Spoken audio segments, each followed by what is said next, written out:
Welcome to another episode of Pound for Pound Boxing Report. After 2 weeks off, we are back. I am your host, Michael. Joining me this week, Gail Falkenthal of Communities Digital News, Jacob Rivera of Jab Hook Boxing, Daniel Carpio of the Inscriber. What's going on, ladies and gents? Evening. Our long national boxing nightmare is over. Yes. I would have been back last week, but I was pretty sick, so I had to call the show off last week. For those who are new to Pound for Pound Boxing Report, Pound for Pound Boxing Report is a live YouTube show and podcast, as well as blog talking all things boxing. Motto is, when boxing is good, we will talk about it. When boxing is bad, we will talk about it. Bottom line is, if it concerns boxing, we'll talk about it. If you want to find information about the Pound for Pound Boxing Report, one main place you want to go to, that's the blog page, p4pboxingreport.wordpress.com is the link. Look to the right of the blog page. You will find links to find us and listen to us all over the interwebs, all over social media. Links to find our pages on Twitter, Tumblr, G+. Also links to listen to us on Google Play Music.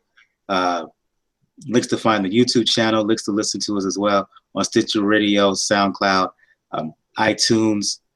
I'm missing something, but I'll find it. Player.fm. Yeah, player.fm. I'm sorry. Also, the email address, which is p4pboxingrpt at gmail.com. Let's get the show started. Recapping the fights that happened last week. One main fight I want to focus on: Juan Manuel Lopez defeating Wilfredo Vasquez Jr. by 11-round TKO in Puerto Rico. The fight, it was a decent fight. Both fighters are long in the tooth, no doubt about it. But what made this fight is the ending. After the fight was stopped, some people feel premature. Lopez got into it with the cornerman of Vasquez, threw a punch. The cornerman of Vasquez Jr. threw a punch back, clipped it pretty good. Actually, looked like it stunned Lopez a bit. So that was wild. I'll go to you first, Gail, and you can follow up Jacob and Daniel. If you want to have any comments on the fight itself, that's fine. But that conclusion, have you seen anything like that? You know, I've seen words exchanged and brawls outside the ring between parties, but I've never seen anything like that in the middle of the ring. The fans were pretty upset to begin with at the stoppage. Stuff was already sort of starting to fly. On the live stream for the event, Steve Farhood was the announcer and commented that he was starting to get drenched because of the unruly fans. Well, I guess the feeling extended, right into the ring, and here comes Juan Ma, racing across the ring in his excitement having won.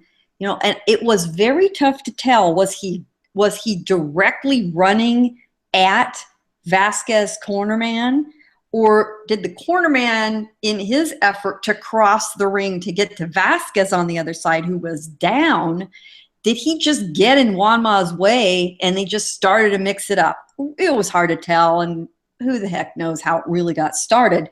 But suddenly, there's a bare knuckle brawl going on, and I'm thinking, damn, cornerman lands a great flush left hook on Juan Ma, bare knuckles. I'm thinking, wow, he isn't a bad trainer. He can hit like that.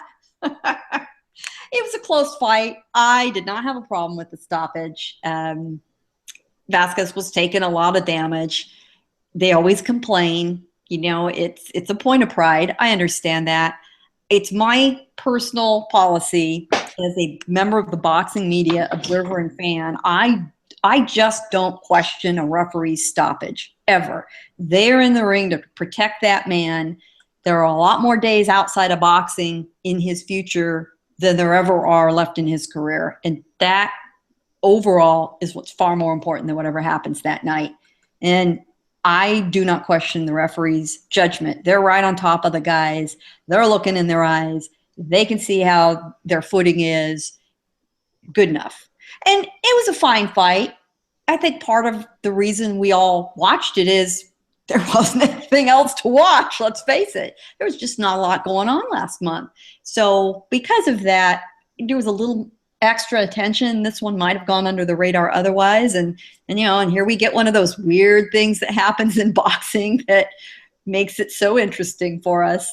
Everybody kissed and made up right after the fight. I mean, almost immediately, they all gathered around, kind of slapped each other on the back and said, hey, sorry, no hard feelings. Hey, are you okay? Yeah, you okay? Yeah, we're all okay.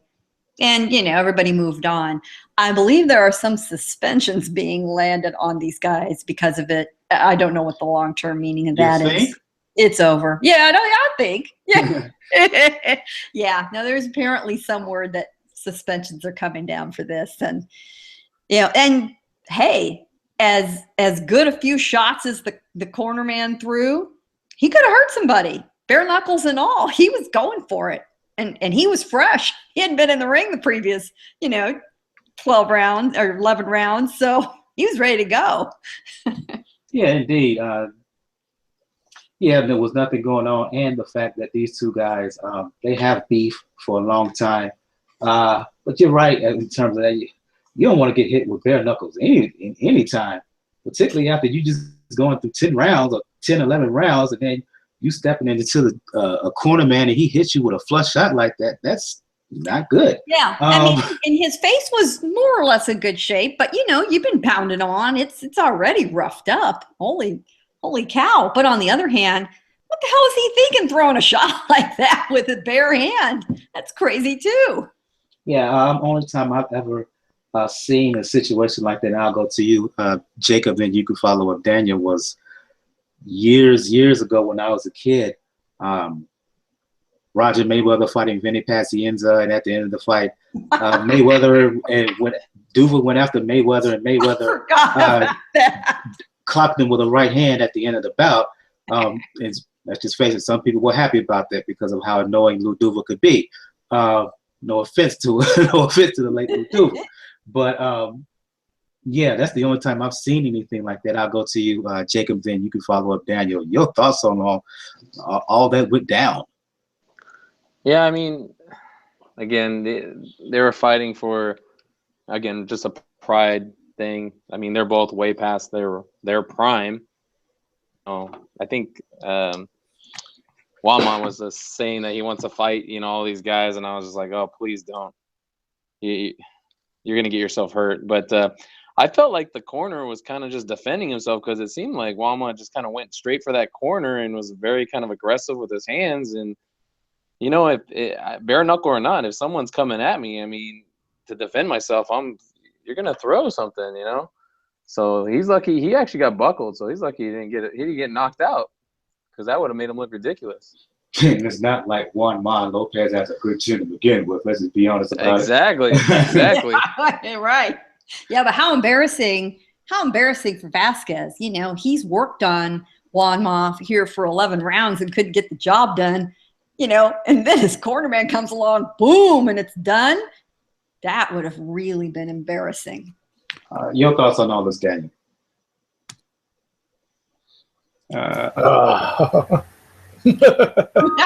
Listen to him. The laughing says it all. Well, I missed most of the fight because, like I said, I had, like you, Mike, have said before, I have standards, and I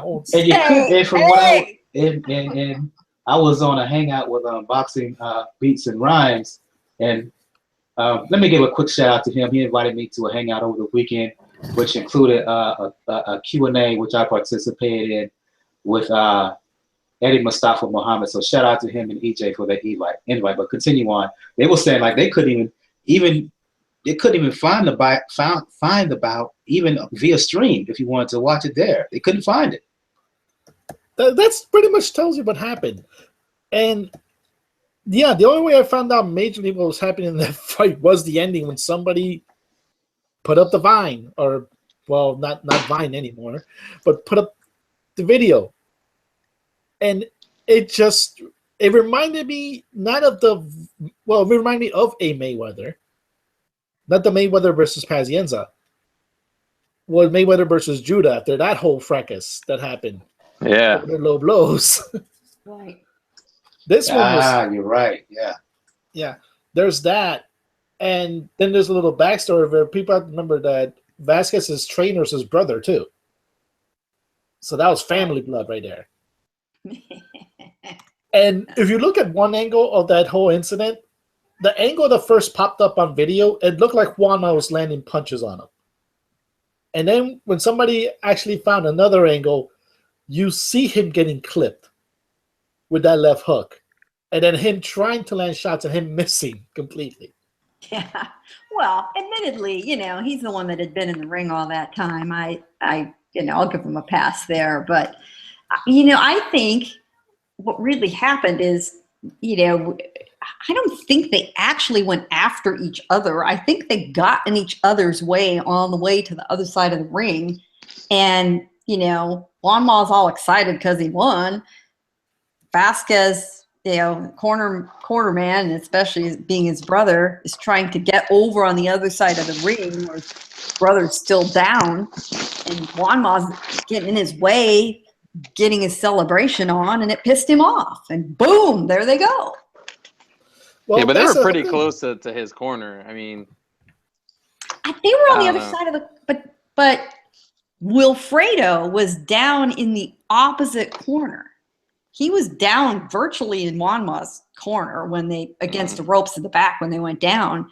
So his brother had to cross all the way over to get to him to bring him back to his side of the ring. And you're anxious to get your fighter up and back into safe territory instead of sitting there on your butt in the middle of the ring.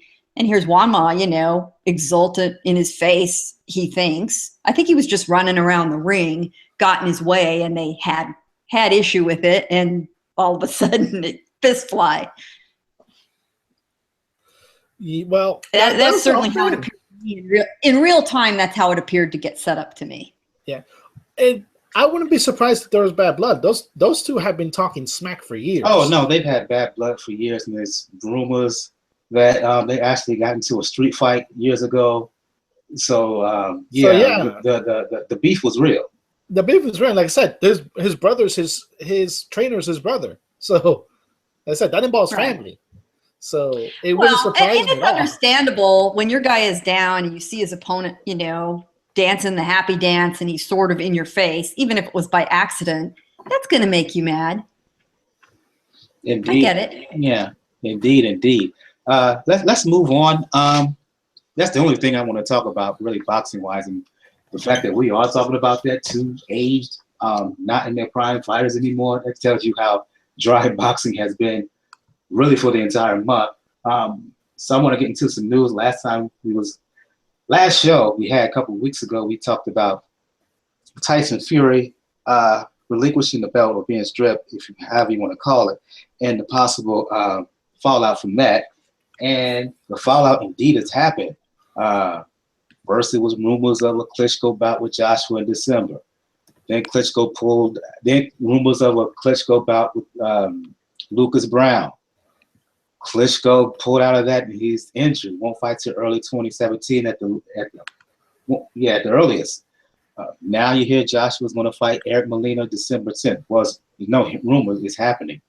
Joseph Parker, who's Joshua's #1 contender, is going to fight Andy Ruiz for the now vacant WBO belt. Luis Ortiz signed with Eddie Hearn. He's fighting next week. I mentioned Lucas Browne. Well, he's going to fight Shannon Briggs for his so-called belt.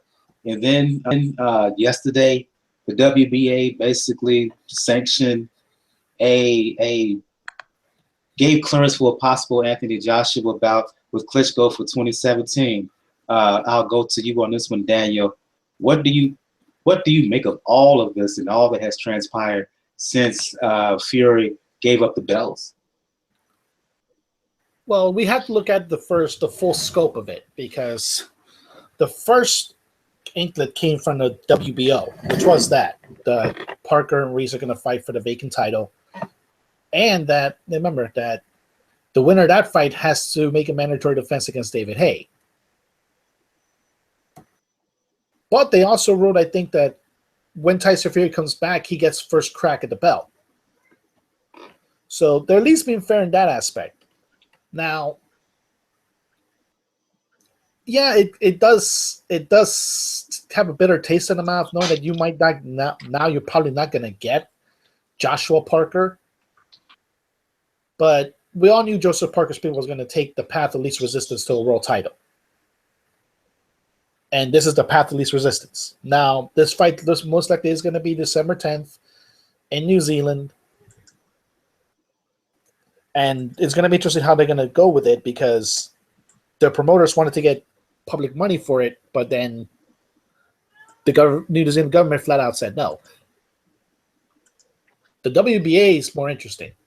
That one's the one's more interesting, because they took their time on a ruling that apparently Gilberto Mendoza said they made within hours, but it took them days to announce it. Now, I'm glad first that they're sanctioning Klitschko Joshua. So that fight's going to happen in early 2017. It'll most likely happen on Showtime first. According to Dan Rafe, I think the way the TD deal worked was their first fight would be on Showtime, and if there's a rematch, the fight would then go to HBO. So you're going to see Joshua Klitschko fighting on Showtime. And then you have the situation with Lucas Browne, because Frezequendo apparently still has an injured shoulder, and he gave documents to WBA saying that he was still recovering, so they couldn't make him. They couldn't make Browne wait to fight him. So he picked. Interesting that the most colorful character you could probably pick. Let's go, Jeff. Yep. Now, I thought first that was a joke. I'll be blunt. I thought that was a joke, but it's apparently real. And the rule, I think their stipulation is that the winner of that fight has to defend against Sequendo. And I guess the winner of Klitschko Joshua will have to defend against Ustamov, because I think part of the deal that Luis Ortiz did with Eddie Hearn, the signing Matchroom, is he had to relinquish that WBA interim title, which kind of feeds into the whole narrative of people having that Luis Ortiz was only signed to Matchroom to make sure he never steps foot in the ring against Anthony Joshua, especially if you have an Anthony Joshua fight for the full WBA title. So that issue's happening, and it's going to be seismic, because for Showtime, I could definitely see this Showtime trying to put this on American pay-per-view,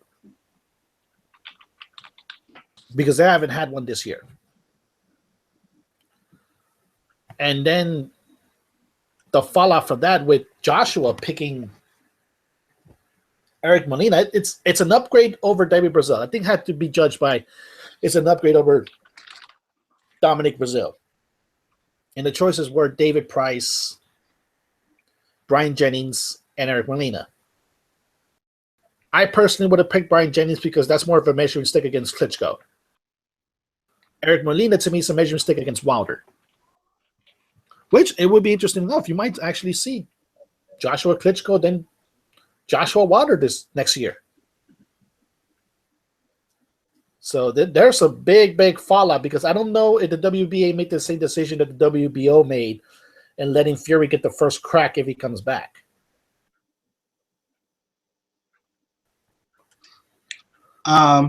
Jacob, your thoughts on all this?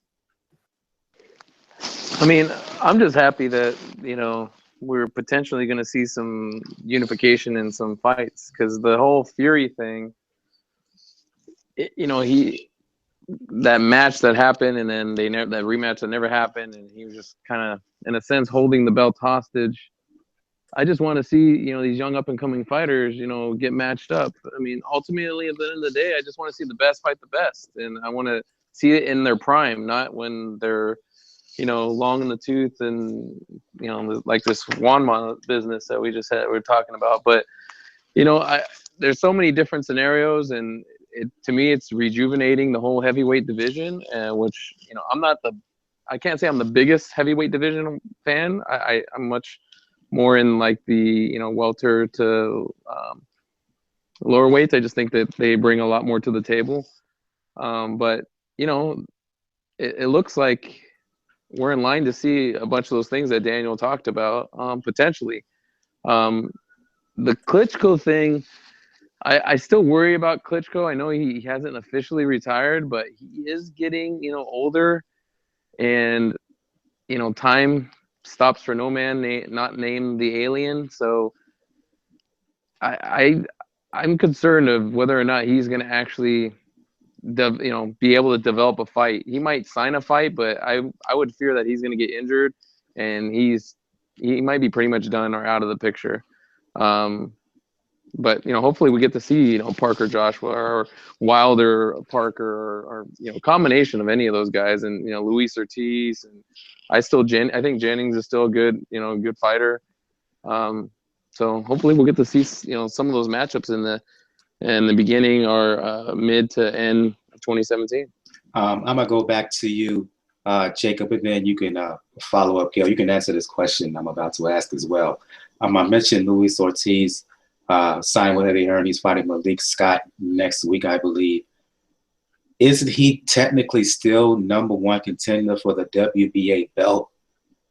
And given you got Lucas Browne fighting Briggs, and WBA sanctioning Joshua and a Joshua Klitschko bout, where does that leave him in the picture? I feel, because he had the super title or something like that. What did he have? Interim belt. Okay. Interim belt. So to me, if you're the interim, you are the #1 contender. I don't understand why you wouldn't be. And again, I don't. The Luis Ortiz saga is a very intriguing one, in the sense that I don't think there's a whole lot of people that want to fight him. So he has that kind of going against him. Or at least the top contenders, or the people that have the belts. So unfortunately, he has that going against him. And, you know, he got popped for the, what do you call it? The performance enhancing, I think. So that's not a good thing. But then also, you know, as exciting as a fighter he is, I don't know that he has the popularity that someone like a Joshua or Klitschko, or even Fury, or like any of these other of the top heavyweights. And even if like someone like a Parker, if he gets one of those signature wins, I think he can potentially have some popularity. So he has that going against him too, because I know we talk about it a lot, but it is a business, right? So they got to put butts in the seat. They got to, you know, be able to sell, whether they want to do pay-per-views or whatnot. And I don't know that he brings that to the table. So hopefully signing with Hearn, he's able to get some more opportunities here. You know, I think with Dillian White's fighting, you know, he's another guy that's, you know, could be right up there. His only losses against Joshua. But again, for me, it's exciting, but he should be the #1 contender. Your thoughts, Gail? Yeah, he is solidly among the top 10, and he's going to be a contender. The nice thing about him signing with Matchroom is it makes him more of a wild card player with everybody else circling around. And there are a lot of promoters now, thanks to him being with Matchroom, that can mix and match with him, where when he was tied up with Golden Boy, it limited him a little more. Jacob's comments about his marketability are to the point, but I don't see why Matchroom shouldn't try to make a case for Ortiz in Florida, among the large Cuban exile population and general immigrant population that's in the Southeast. Put a fight down there in Miami or Orlando or Fort Lauderdale or somewhere. Get Ortiz in front of those folks, just as we've seen done so successfully with Terrence Crawford in Omaha. Build his fan base and up Wilder. more, and Wilder, and all of our folks out of Ohio and Cincinnati to an extent, not quite as much. And what's also been a lot easier too, when you have local fighters in Los Angeles or New York. So fine, take advantage of that natural audience. Get them excited about their local guy and build it from there. When people see on TV a good fight with an engaged audience, it gets them excited. Ortiz, the big problem for Ortiz is the clock is ticking on him. He's 37 years old. And as you pointed out, you know, anyone whose last name isn't Hopkins has to start thinking about age. And we have got some older heavyweights in this division. You know, Klitschko's 40. Povetkin is 37. Wilder, you know, funny enough, we don't think of him as being very old. He's 31 years old. Some of the other top guys, Lucas Browne, he's also 37. And the truth is, with, you know, it's the joke about the Cuban fighters and Cuban athletes in general. He says he's 37. How the hell do we really know? We don't. But he isn't going to be around forever. He doesn't have 10 years to ramp up a career. He needs to get it on. So for that reason alone, it was very smart for him to sign with Matchroom. And hey, Eddie Hearn has had a really hot hand lately. You know, think about the fights he's been able to make.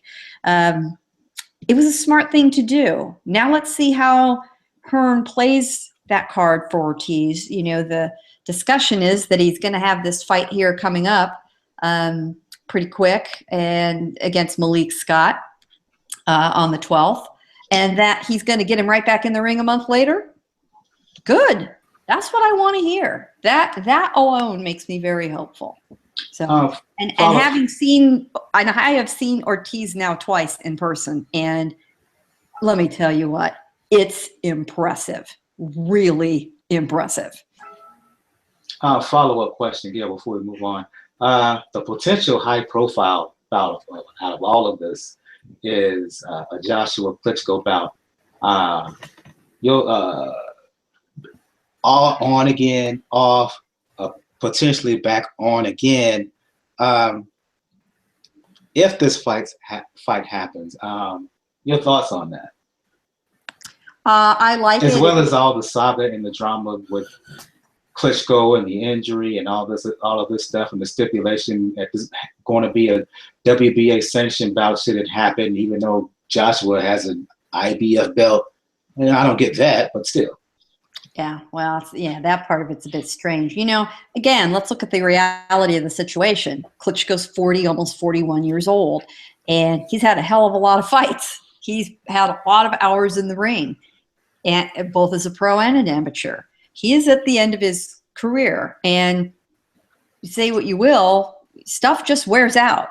Again, his last name isn't Hopkins, so he's gonna have those aches and pains, and you know, a bum knee and mess up his hand, and he's to the point of his career. He doesn't have to and shouldn't, from his point of view, go into a fight at less than 100%. He can hold out until that happens. On the other side of the coin here, you have Joshua, who, you know, if you think about it, has not been on the scene that long.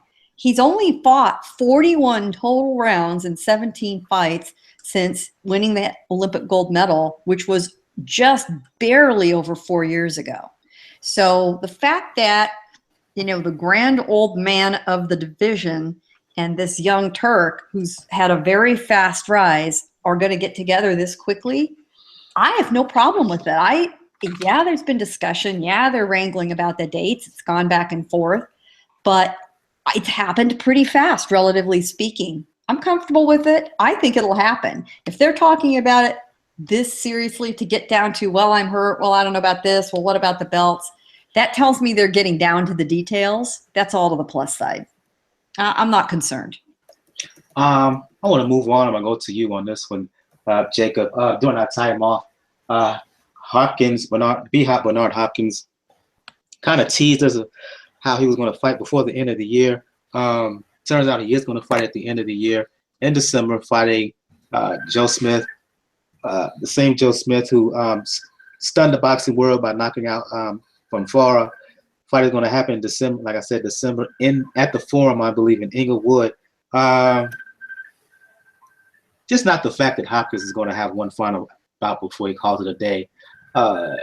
Your thoughts on his choice of opponent? That's to you, Jacob. Yeah. So, yeah, I mean, I don't know. He's been saying that he was going to have one more fight for years. I think he had even promised his mother or somebody at one point he wasn't going to fight past, a certain age. But, I hope he's able to kind of go out, on his own terms and not get hurt or damaged or, because that would be, kind of a tragedy. But it's an interesting opponent in the sense that nobody knew who Joe Smith was before he iced, Fonfara, who was was looking for that rematch with Stevenson, that I was super excited about. But this guy, he took the opportunity of a lifetime, and he made something of it. Now Hopkins is a very crafty individual, so I think he'll be well prepared, but I don't know, man. We could be in line for potentially Joe Smith could have, if he beats Hopkins, and depending how he does it, 2 huge upsets in 1 year. But again, the choice of the opponent, I don't know who else he could have picked that that would be willing to fight him right now. I heard rumors that he was looking to get a Golovkin fight and kind of those type of fights. But light heavyweight right now, we all know the main fight is in November coming up, and that's Ward and Kovalev, and everything after that is just like the fallout. So I don't think it's a bad opponent. He obviously showed something. He's got some power. So hopefully I'll be there in attendance, and this will be the first time I've seen Hopkins and at the historical forum. So I hope it's a good night of boxing, and I hope that he goes out and he's satisfied with his career. I see Gus from Corruption in Boxing has joined us. Thanks for joining us, Gus. I'm gonna ask you about Hopkins fighting Joe Smith. But first, I want your thoughts, your opinion on all the fights that's happening as a result of Tyson Fury relinquishing the belt. The fact that we got Joshua fighting Molina, Joseph Parker fighting Ruiz for the vacant WBO belt, the Luis Ortiz situation, him signing with Matchroom and fighting next week, and the WBA clearing a bout between Klitschko and Joshua for 2017. Yeah, hi Mike. Hi everybody else. Yeah, Mike, with reference to Joshua, as well as the Lucas Browne fight with Shannon Briggs and whatnot. So that as well. With regard to sort of Joshua's choice of opponents, now we know there are so many components involved in this decision making. We know that, number one, a lot of opponents who were offered the fight didn't want the fight, primarily because they probably know they're going to suffer a loss, and hence they want to be sufficiently compensated. And it may mean the end of their career at this stage. And the two who sort of declined the fight was Kubrat Pulev and Derek Chisora. If Derek obviously lost now, quite clearly he wouldn't be in contention for another title fight. So he's obviously pursuing the Dylan White fight. But the whole positioning and maneuvering and negotiating, Mike, it's, these sanctioning bodies, Mike, they obviously use more tubs of Vaseline in their negotiations than what erotic performers do on camera. Because some of their decision making is just, one cannot even fathom. If we look at this whole WBA situation now, for them to adjudicate on the possible fight involving Wladimir Klitschko and Anthony Joshua, is just incomprehensible. You know, that fight is, I'm disgusted with that. You know, Wladimir Klitschko lost his World Heavyweight Championship WBA belt. If there was any sufficient evidence to say that that victory was tainted by Tyson Fury, and hence they could get the decision either expunged or whatever, then so be it. But that hasn't happened. So quite clearly, he shouldn't be ranked the way I looked at the point system within the top 6. So he has no jurisdiction in fighting for a relinquished or even a vacant or even a stripped belt. He could only fight for it if the WBA or the arbitrating bodies were able to rule that Tyson Fury's victory was tainted, in fact, by performance enhancing. That's the only way he has any claims to be fighting for that belt. And we know Anthony Joshua should not be ranked within the other 3 residual sanctioning bodies if he's the incumbent champion of one of the sanctioning bodies. Yes, he can fight for the other belts in the unification, but he can't fight, or he should not be shortlisted or even put top of the list for a vacant belt. But we all know that there is no accountability or transparency or even a coherent ranking system. So, you know, this is the era of backhanders and lining pockets and just exorbitant sort of corruption. So, you know, whoever has the most clout will obviously position their fighters. So Eddie Hearn is obviously, you know, generating a lot of the income, and hence he always mentions how he always has the presidents of these sanctioning bodies on speed dial all the time. So, you know, he obviously has a good relationship with them, and hence can push for his fighters. So, because the WBA belt should really be Luis Ortiz against Alexander Usmanov. Right. That according to the rankings and their position within the WBA, that should be the fight. You know, Lucas Browne is 6th ranked and David Haye 7th. For David Haye to be even ranked 7th is a disgrace. Lucas Browne is 3rd. Is he 3rd now? Yeah, it's Ortiz, Klitschko, Browne, and Ustinov. What's followed by Briggs. All right, I'm sort of going by my own ranking system. I'm gonna put on my website next year because I'm sick of what they're doing. Yeah. But the way I sort of broke it down, you know, Bryan will be definitely 6 up there. But the WBO fight for that belt, Andy Ruiz against Joseph Parker. Once again, that is a bizarre matchup for that belt. Andy Ruiz has not fought anybody ranked high within the WBO. For him to be positioned extremely highly, so very odd. We know Joseph Parker was obviously mandatory for the IBF and for the WBO. I don't really have a problem with him fighting for that belt.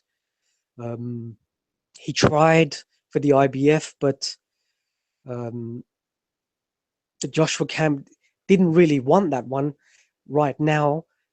And we know with Anthony Joshua, Mike, his choice of opponents in Eric Molina, it may be dictated by a rumor which has obviously been circulating around that a couple of weeks ago in sparring, he was floored pretty heavily by Lawrence Okolie, the great British Olympian who fought within the heavyweight division within the Olympics. You know, I haven't been able to verify any sources, but there were. Yeah, I heard that he was either hurt or put down, but I hadn't have not been able to confirm anything or even who the guy was who possibly hurt him or put him on the deck.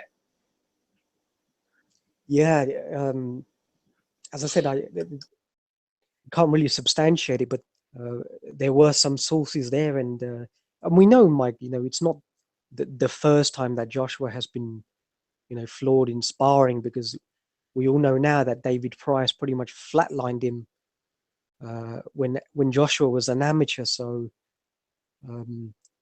Eddie Hearn is obviously trying to protect his asset if he knows that there's a potential mega fight happening later on with the WBA belt. So in terms of their shortlisted opponents, the three they had, I think, was Price, Molina, and Brian Jennings. Molina is definitely the softest opponent. I think we all know that. I think Eddie Hearn knows that as well. So it may be the most pragmatic choice to sustain him for a fight later on for the WBA belt, which will obviously be lucrative for all parties involved. So yeah, so very, very chaotic, but very, very disappointing. Quickly before I go to Gail and Daniel, your thoughts on the choice of opponents, Bernard Hopkins' choice of opponents for his final entree in the ring. What's interesting, Mike, is that he's reprising his executioner persona for this fight and putting that to rest. So what can that mean? That can only mean that the alien has to be put to rest subsequently. So whether he will retire, I'm not sure, but it's an interesting choice of opponent, because Joel Smith has been very much in the headlines. So it's an opponent that pretty much everybody knows. Everybody's taking a great interest in his career after his knockout. So somebody clearly with a bit of power, but I think very calculated choice in the sense that his skills are still rudimentary. So Bernard will probably feel that he still has the wily old instincts and the ring generalship to probably outbox him. But I don't think he will retire. I think he'll come back as the alien for one more subsequently.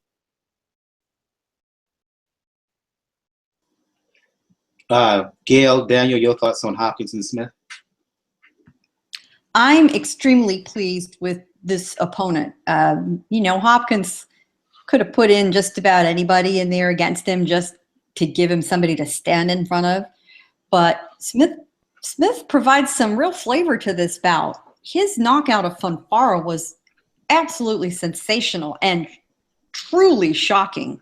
Fonfara was on the rise, and this was just an incredible performance, especially when you consider that up to that point, Smith was only a part-time boxer.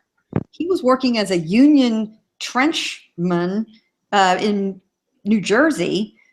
Of course, if you're digging ditches all day, damn, I guess you're going to be strong.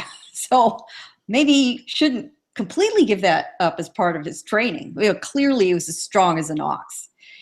Does he have any sophisticated boxing skills? Well, I guess we're going to find out. Now, of course, he's been able to train full time, so it's a little different for him. But he is the young apprentice going in front of the Jedi Master. Bernard Hopkins, if you talk to him outside the ring, you encounter him anywhere, the man loves to talk. He's super gregarious, but he's intimidating. And inside the ring, he has perfected the art of intimidation.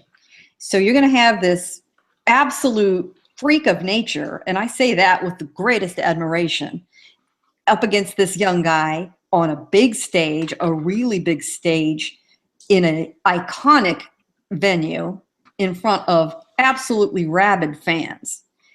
It's going to be intimidating for Smith. We're going to find out what he's mentally made of and how tough a heart he's got, because it would be very easy to lose focus and think, damn, look where I am.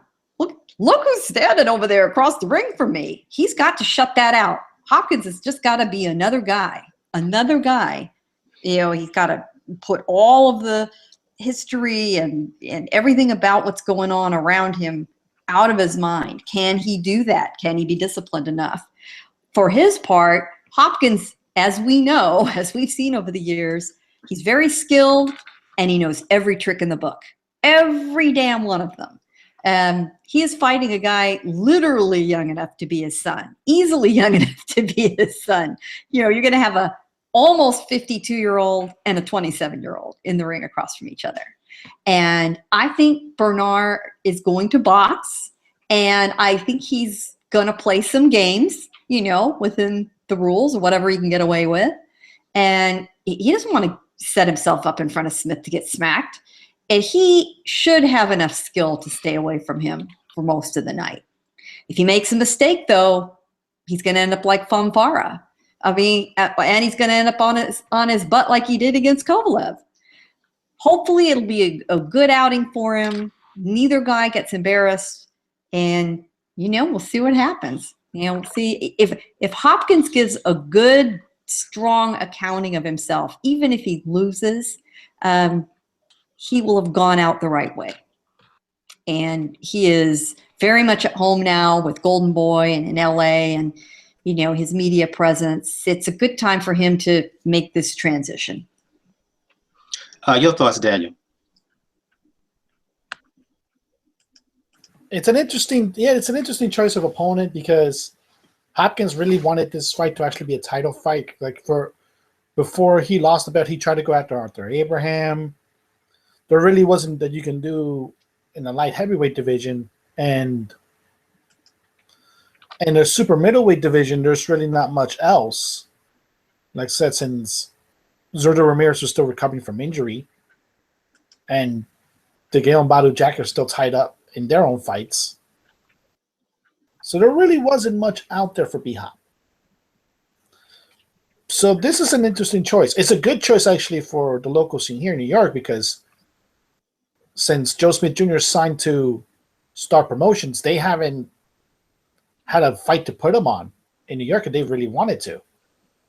So this gives them an avenue to hopefully try to expand their operations to the West Coast. And there may be an old adage in wrestling, like Gail mentioned, like if Hopkins decides to mess around a little bit and just stand square next to Smith, a fanfare can happen. That is true. It's kind of like an old adage of in the world of pro wrestling, like the legend always ends his career on his back and lets the young guy build his career off him. That could be a similar case, although I doubt it, because Hopkins, like we mentioned, he's a human anomaly. That man does not have vacations when it comes to training, when it comes to discipline. He does everything like it's a training camp because it's literally his life. That is his lifestyle. So it's going to be tough to see it, but it's a good opportunity for Joe Smith. If Hopkins does win,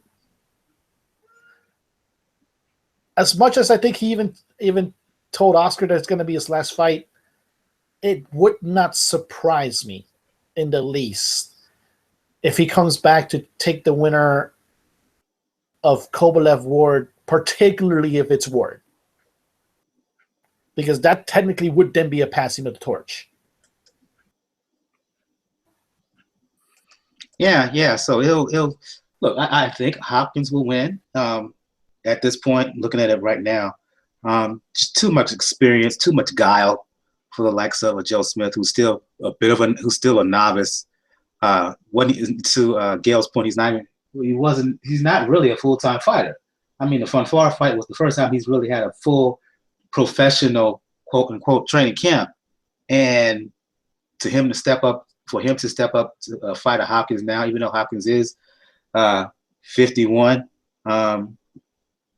I just still think that's too much, given how Hopkins, to your point, Daniel, eats, lives, and sleeps the sport.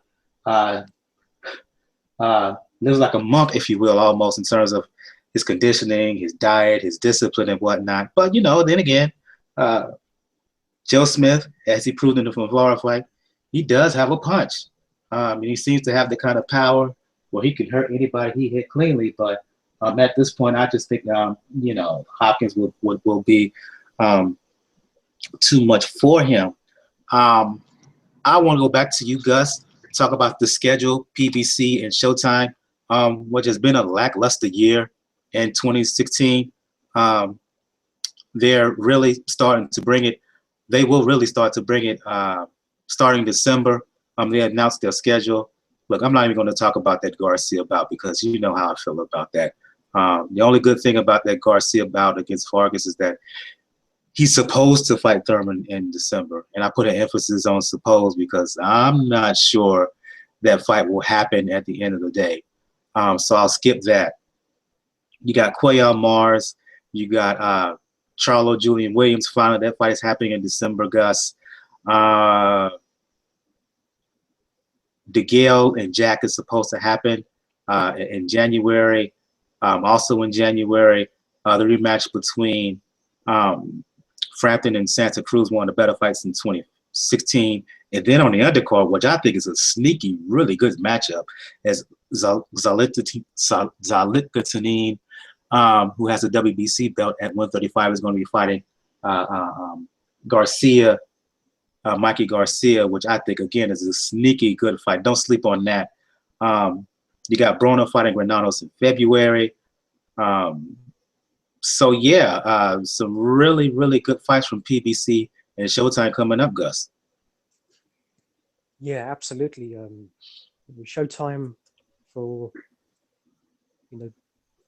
for their lack of consistent boxing sort of throughout the year have certainly put on a couple of spectacular cards. I guess they've benefited from some of the problems with the PBC to obviously allow them to sort of leverage their problems onto their ranks, so they can obviously take advantage of those fights. Because for the PBC, it would have been so much better had a lot of these fights actually happened under their banner on their paid channels to provide that impetus into their whole concept.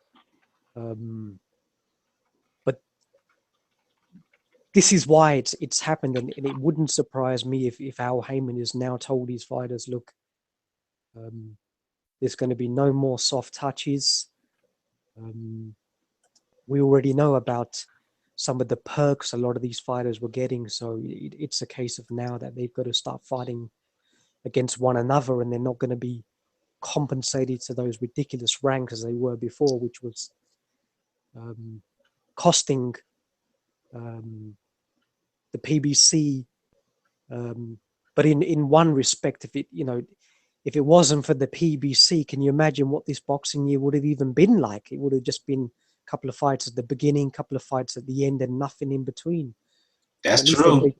So at least they've tried to put on fights in midweek, whatever, every week, even if they weren't, extremely competitive. But they've been promoting some young, up-and-coming talent, which has been very good because we've got to see a lot of new stars potentially in the ranks. So, people like Jared Hurd and we've seen, we've been very, very exciting. And he'll obviously be back on that Garcia card as well, Mike, I think, in Philadelphia. I think he's fighting on the undercard.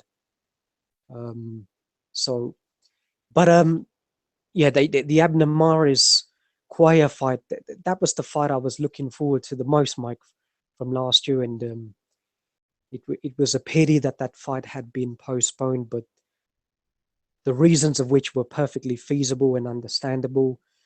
Abner had, a detached retina, and hence he was not able to pass all of his medical tests. So good to see that he's been given the all clear. Cuellar might just be a little bit too big for him, Mike. He hits very hard as well.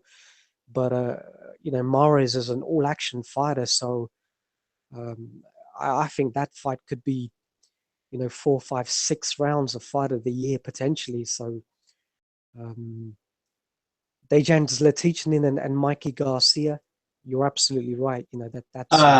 Excuse me for interrupting, Gus. About Morris, given the issues with the eye, given the fact that I still don't think he's fully recovered psychologically from the shocking knockout loss to Gonzalez, you don't fear any kind of physical, mental deterioration with him?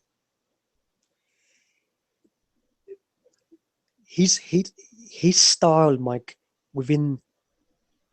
certainly within the featherweight ranks is slightly changed to what he was fighting when he was at bantamweight, etc. There he was able to use his boxing skills and his lateral skills a little bit more, because he didn't really have that height and weight disadvantage, which is becoming a little bit more acute now. So maybe a combination of what you alluded to with those factors that I sort of mentioned. He's almost going all action now, probably thinking that the only way he's going to beat or have the better of his opponents is to try and almost go to have a toe-to-toe type of sort of attritional fight, which may not be the best tactics, because he's not a concussive puncher. He can fight on the inside, but I think he's better actually on the back foot. And if he did employ those tactics, and the physical strength that he had over guys at 118 and 122, exactly. He doesn't have it at 126. Yeah, exactly. Now we saw certainly with the Leo Santa Cruz fight that although Santa Cruz was coming up in weight, Santa Cruz was obviously a lot stronger than him, especially when they were fighting a little bit on the inside. Santa Cruz was able to sort of bully him onto the ropes. Had better sort of hand speed. Obviously, we know Santa Cruz is pretty much of a freak of a nature at those sort of lower weights with his height and his reach. But Cuellar, he physically, I think, Mike, he just looks so much bigger. You can almost, look at their physical dimensions, and he certainly hits hard in that division as well. So, can I see Morris boxing him? No. I hope he does. I think that's the only way he can win. But I feel he's going to adopt that machismo Mexican style, which I like. That's the sort of fighters I like, and hence why I've been following his career for years. So I think he'll give us a spectacular fight, and he'll probably go out on his shield. Yeah, I didn't mean to interrupt, but you were talking about the Garcia's the Canine fight. Was getting into that. Yeah, fantastic fight. Mikey, he obviously has also some negotiating people behind him as well, because I think he's just had one fight coming back after a number of years out, and now he gets a title shot straight away. So in one respect, you got to admire him. He's not hanging around. It's going to be a difficult fight for him, Mike. But in one respect, it may be tailor-made for him, because he likes the pressure fighters coming onto him, because he has that superior boxing skill, certainly laterally, and his foot movement. But we've seen Mikey being dropped by smaller fighters and hurt quite badly. Rocky Martinez hurt him quite badly. And Salido certainly hurt him and roughed him up. And Zlaticanin, we know, has only one way to fight. He'll come on the front foot. He won't take a step back. He'll keep piling in. He'll keep throwing that right hook, left hand combination punching on the front foot. I think it's a very, very dangerous fight for Mikey. Difficult to call, but I might go. At the moment, I'm probably thinking 60-40 for Zlaticanin, but I guess when we get nearer, we'll see Mikey's preparations to get a little bit more grasp into his tactics. If he's going to fight on the front foot, trade on the inside and trade with him, I think he'll get knocked out. But if he chooses to fight on the back foot, outbox him, use his lateral movement, then I think he's extremely gifted in that side if he keeps his discipline I can see him prevailing in that side. I'll go to you, Jacob, and then Gail Daniel. You can follow up. I'm getting some comments here in the live chat here on YouTube. Mr. Boxing Today is asking, have we talked about Ward and Kovalev? We talked about it a little bit when the fight was announced, but we will talk more about that about the week of it. We will more than likely have a special Kovalev Ward preview show the week of that bout. But thanks for asking the question. Again, Jacob, Gail, Daniel, your thoughts on the Showtime PBC bouts. The number of what has to be looked at and viewed as good quality bouts coming up. Yeah, I think it's very reminiscent of how they came out of the gates in 2016. They had a bunch of fights that were matched up, and so hopefully a lot of these come to fruition. I know fights get booked, or they say they're going to get booked, but then something holds it back or whatnot. But again, for me, it's all about activity and fighters fighting, similar skilled people, or if you're a champion, you're fighting higher ranked people. Danny Garcia, but I agree with you. I don't think he's gonna fight Thurman. I don't know if that fight's gonna ever happen, but I mean it's exciting. I mean, after the lull that we just had, I mean I just can't wait for this month and December, and hopefully we close out the year with a bang. Gail, Daniel. Yeah, it's good news. I give a lot of the credit to Steven Espinoza of Showtime Sports, who's one of the smarter guys and one of the more persuasive guys. And despite his, online Twitter feuds with Oscar De La Hoya, mainly gets along with most of the boxing universe. I do think another reason that we had a little bit of a jump start on this is, Golden Boy's former CEO, Richard Schaefer, who, exited from Golden Boy in a fairly heated dispute with Oscar. They reached their settlement in theory. He then had to sit out for a while before he could return to the promotion side of the business. Well, he did that earlier this summer, and he is involved in one of these first fights with Heyman and with PBC. I think that Schaefer, although he's not mentioned much and he's somebody somewhat under the radar, I think he's a lot more involved than we have any idea. I don't think it's a coincidence that he announced the start of his new company. His new promotion group is called Ringstar Sports. And I don't think the emergence of Ringstar Sports and all of a sudden we've got a healthy lineup of PBC fights is exactly a coincidence. However it came about, I'm glad to see it. We were all just about ready to, give boxing its last rites. Everybody was so concerned. And all of a sudden here we've got a real healthy lineup of fights. Now, to what you just said, Jacob, about ever think Garcia and Thurman are going to get in the ring together. Well, in theory, they've got to win a few fights first. And, that's not a given. It's not a given. So we'll see. I do think they'll end up in the ring. I don't think they'll necessarily do it in March, which is when it's tentatively penciled in the schedule. We'll find out. I'm not worried about Thurman. I'm worried about Garcia because. No, I agree with you. It's Garcia who will do it. Well, it's him and Garcia. his dad, and just the I think it happened this year.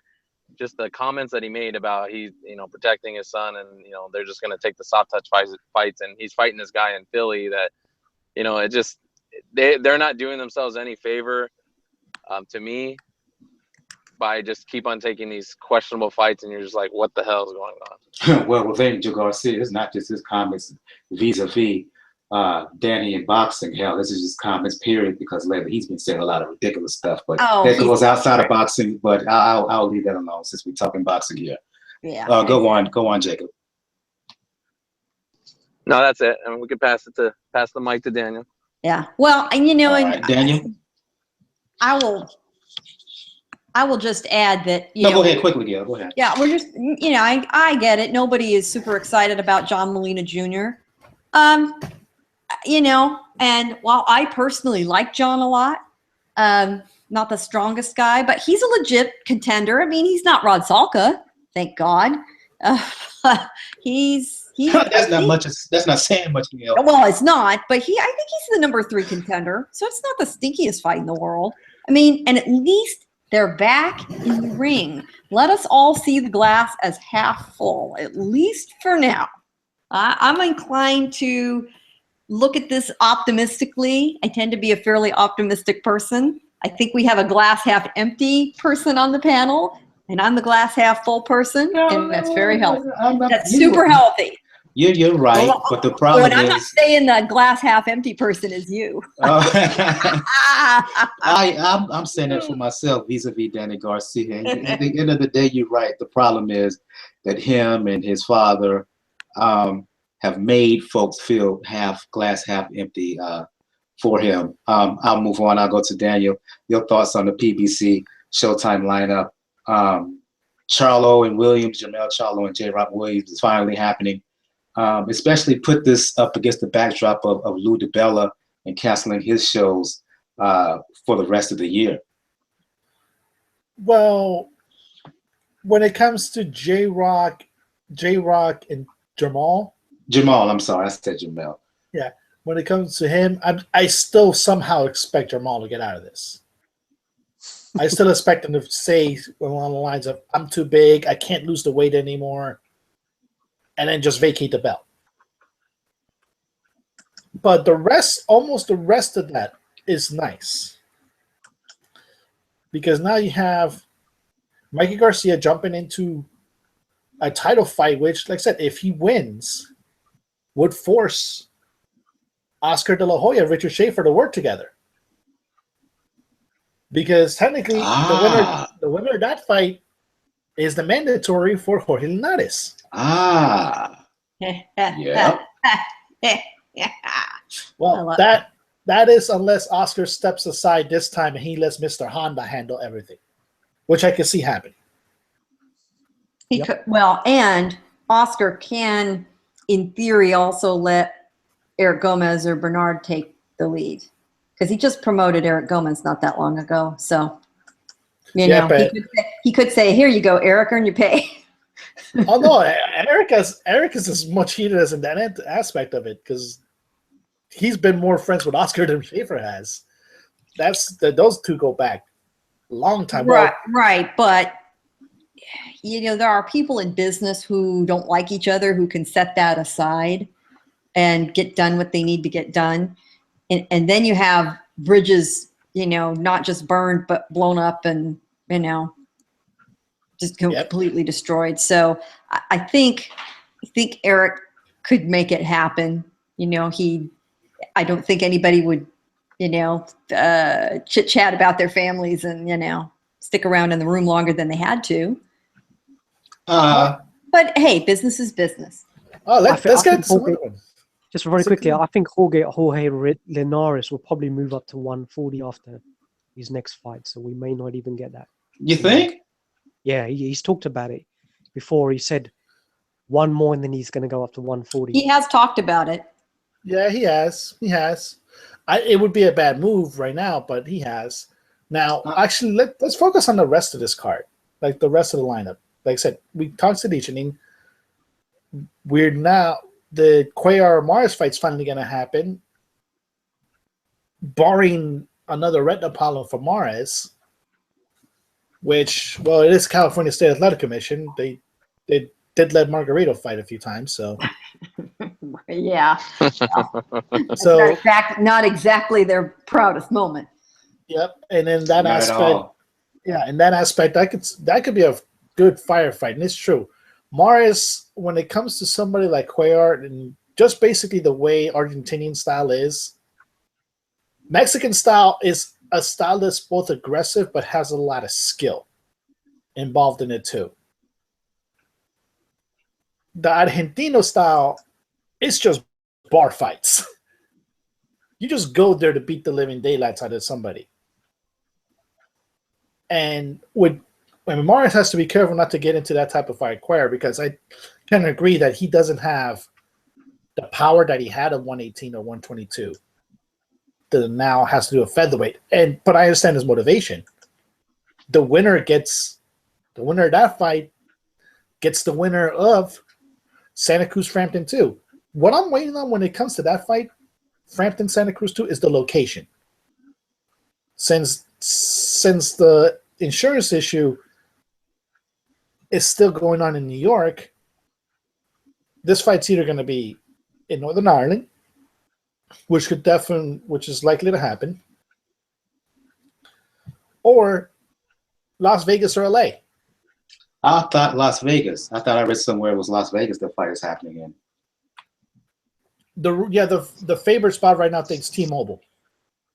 T-Mobile Arena in Las Vegas. Bring it to LA. We'll take it. I'll tell you, Santa Cruz would be happy with that if the fight's in the West Coast. It's a mistake. Please, no, do not put it at T-Mobile. Please do not. Yeah, LA is the right place for that fight. It is. Yeah. It's a mistake for Frampton not to have that rematch in either Northern Ireland or New York. It's a mistake. From his point of view, it is. From his point of view, that's the thing. Las Vegas is technically the pragmatic choice. Right. It's a pragmatic choice between the two. Now, get into this Broner-Granados fight. Steven Spinoza is saying I have to keep an eye on Broner's behavior because he might do something that may just derail this. Yeah, well, if he's smart, he's going to have an understudy to step in for Broner when he does some stupid thing or gets himself arrested or can't make weight or who the hell knows. Rematch. Really, he's going to try to make weight at 140 for that fight? Yep. Give me a break. There's that, and then obviously the end in March. I made my feelings well known on Sunday night. I have a feeling that Angel Garcia is definitely going to weasel his son out of that fight with Thurman. They're going to come up with something where they're going to say, "Oh no, I have to do a mandatory with Amir Khan," or "Oh no, Keith Thurman, don't you have a mandatory that you have to deal with first?" They'll find some way to weasel their way out of it. Because to me, that March fight was the only way that they were going to get this Sammy Vargas fight to even be shown on TV. Because remember, that fight's not even. This is the second time that a fight with Danny Garcia has been so ludicrous that the sanctioning bodies don't even bother sanctioning it. So that's the whole aspect of it. Now, also notice the dates they're coming into, and I didn't even talk about Battle Jack versus James DeGale, which to me is probably the most interesting card out of that lot. 2017. Fresh budgets probably means a lot more coming into it because remember, Showtime didn't get quite started until March this year. They're starting now in January. So Steven Espinosa is going to throw the gauntlet at this time because I think he sees HBO being a little bit weakened. And unless this merger with AT&T gets pushed through very quickly, HBO still has to deal with that little budget issue. We're going to have to watch. I'm going to go back to you, Gus, before we move on to the last bit of news of the day. DeGale Jack, Frampton Santa Cruz rematch. What's the level? What's the buzz level there in the UK?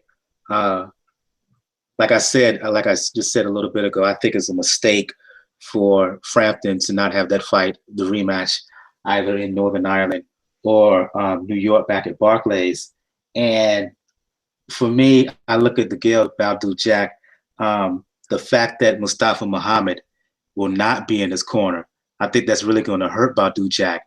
And as of right now, I think if DeGale comes in on his A game, and he seems to be a guy who fights to the level of his competition. That's why he seems to be so inconsistent. You know, he wasn't there for Pork and Medina, but he was there when he won the title vacant title. I think he will step up, and I have him as the favorite, the clear favorite right now. But the question to you, Gus, the level of excitement for the rematch between Frampton and Santa Cruz, as well as the unification bout with Badou Jack and James DeGale. With the DeGale and the Badou Jack fight, there's a little bit of frustration, but there's obviously more relief. And in fact, it almost has shades of the Keith Thurman and Sean Porter fight, Mike, where it might just be a little bit too late, which is maybe just saturated a little bit of the appetite, because they've been negotiating this fight for what? You tell me, what, about a year or something? You know, really, even before both fought on the same card. When was that? This past spring? Yeah, they've been like April or obviously something, talking right? way before that. Yeah, way before that. Yeah. Yeah, and it's difficult. We all know that negotiations can be complex, but in theory, the fight doesn't seem to be too difficult, because James is more than happy to fight in the States. Although he's still based in Harlesden, London, but he has a camp over there in the US. We know he's advised by Owl as well. Works out in the Mayweather gym as well, so it shouldn't have been that complex. Certainly, but there may be rematches, clauses, etc., thrown in. Who knows what? But so happy that fight has been confirmed. But I think there's been more anticipation with the Carl Frampton and the Santa Cruz fight, on the back of how good the first fight was. And the fact that, some of the scoring in the first fight was a little bit subjective, objective. People had varying degrees of scores, and even who won the fight as well. So yeah, people are very happy that fight is happening again, as opposed to Carl taking on potentially, Lee Selby or one of the other fights. People weren't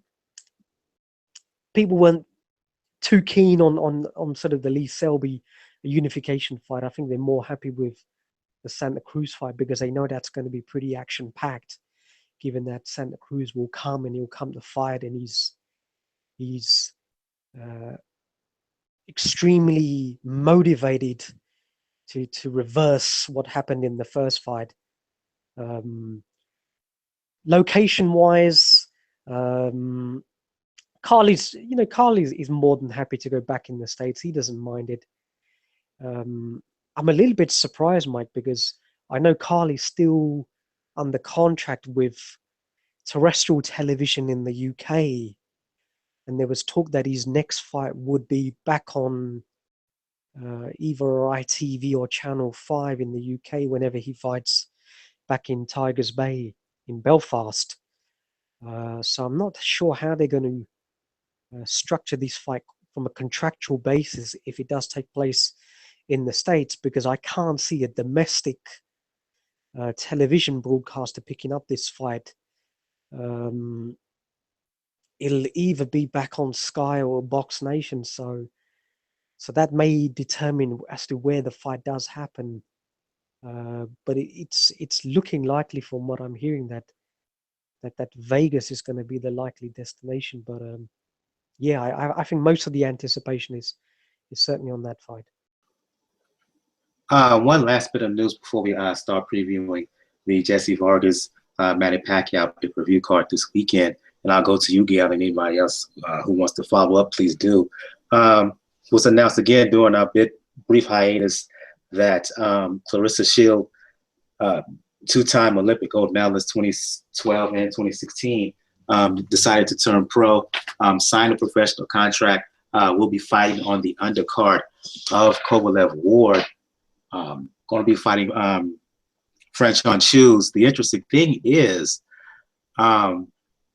these two, they fought during their amateur days in 2012, back when Shields was 16 years old she upset Shoes at the time, who was, I think, #1 ranked in the world at the I think I want to say I forgot but maybe the World Championships. I could very well be wrong. But here's the thing: they were all but set to fight a rematch at the 2016 U.S. Olympic trials.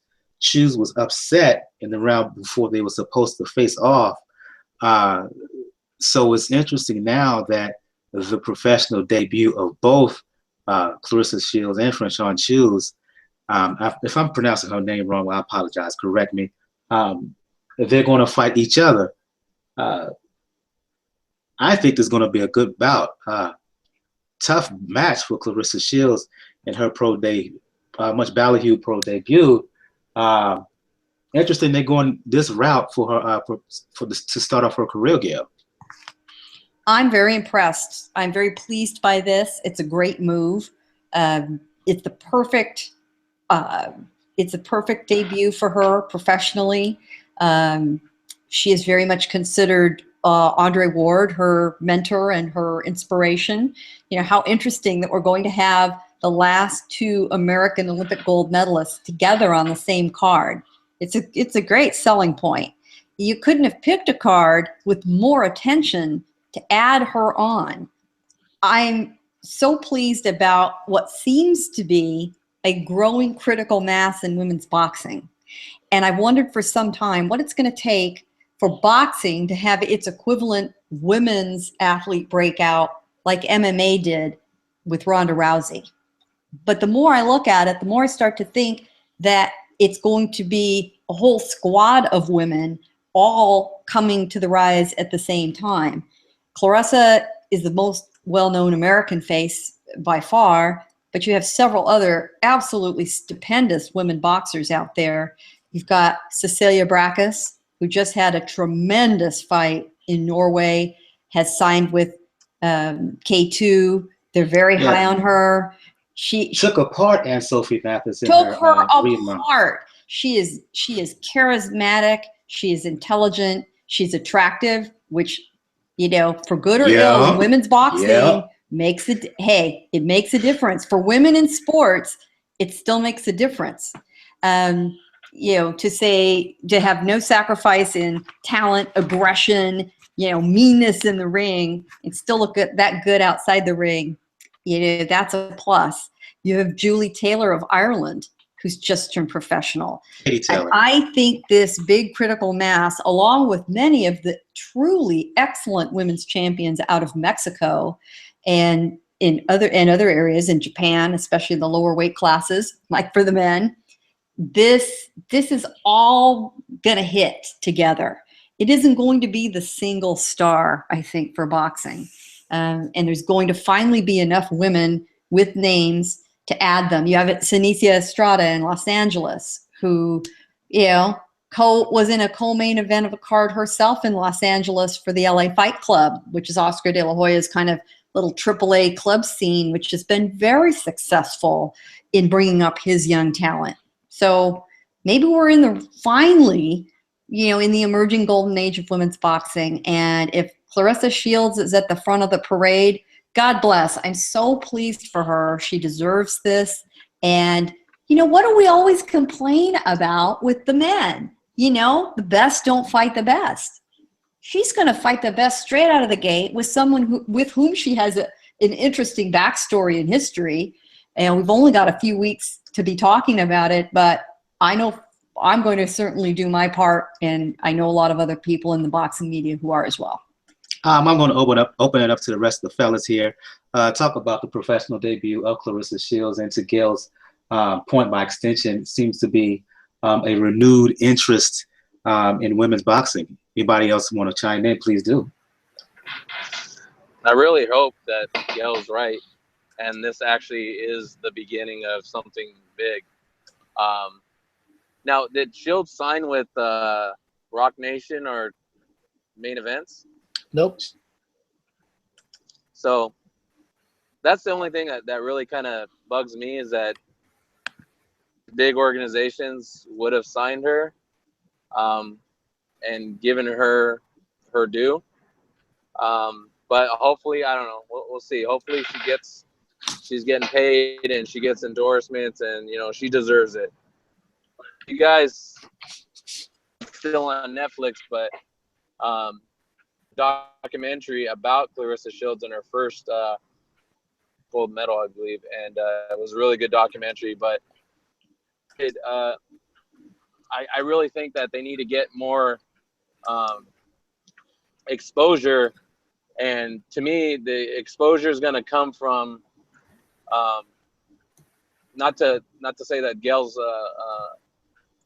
plan wouldn't work, but to get on TV, like if they're going to be on like a co-main event or on the undercard, especially like on a pay-per-view, you know, get eyes on them and show that they have the skill, and you know, they can do just as well as the men. And you know, again, the thing I said before was if they can even headline, because the thing with Rousey is that she headline events, opportunity or the platform. No, I agree. They've got to be on. Off. They've got to be on TV to be in front of the masses. They do. The other person that we didn't mention, who has been in front of the masses in a co-main event, was Heather Hardy, who fought on the Errol Spence card. Could you repeat that, because you kind of chopped up for a bit, Gail? Sorry. We also have to recall another person pushing things forward who did get on TV and make a tremendous impression was Heather Hardy on the Errol Spence undercard. She was the co-main. Now, she didn't get on the primetime broadcast, but she was on the NBC SN broadcast, and that was a superb fight. So you're right. They do need to get there, but Cecilia Brácas was the main event. You did have Estrada as the co-main, which was carried on Ring TV, which is the way that boxing's eventually going. So, right, you're right. They can't just get the fights and be on the cards. The exposure has to come with it. But if they are promoted the right way and they take the right fights, we know that they can fight from a skill aspect just as well as the men. What they need to be is exciting. And they either need to be exciting because of the backstory or because of what's at stake, or they need to really get at each other. And nobody is meaner in the ring than Shields. Nobody. You saw her eyes when Kovalev said that out-of-pocket comment about women in their place. Hello, Shields takes no shit from anybody. Anybody. And even though she's a middleweight, you know, on the women's scale of middleweights, you know, Kovalev's towering over her, and he's a fearsome dude. He's a fearsome dude. And she just said, what? They proceeded to tell him, I've knocked out dudes bigger than you, so watch it. That's right. Yeah, and she shies away from nobody. That girl has had a tough life. She has marshaled every bit of that toughness into her sport, to her credit, and you know that's what has made her great. So I can't wait to see what she can do. I'm thrilled for her. I'll go to you, Gus and Daniel. For me, I'll stick to Clarissa Shields. We just talked about her. Brácas too. To me, they seem to be the two fighters, women's fighters who can break out. And I hope for boxing's sake, that the powers that be really take care of her, particularly financially, because people think I'm crazy for saying this, but Dana White is a shark, if not outright vulture. And if boxing doesn't do good by her, I can see that fool lurking around, trying to get his hands.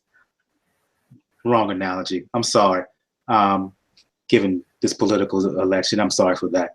I can see Dana White lurking around saying, dangling some money, saying, hey, Clarissa, I'll pay you such and such and such.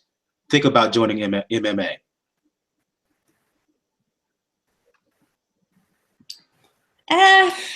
I think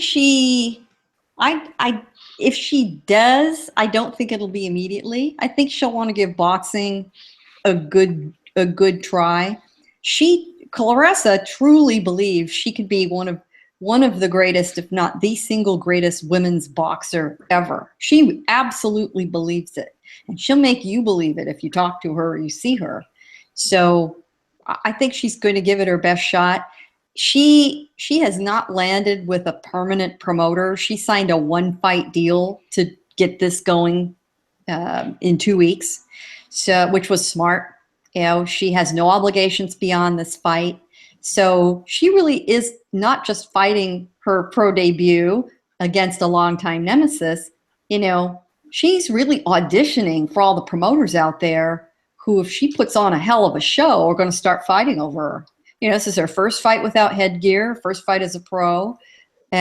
Makes a big difference when you can really see somebody and see them, see the look in their eye, and see what they're all about.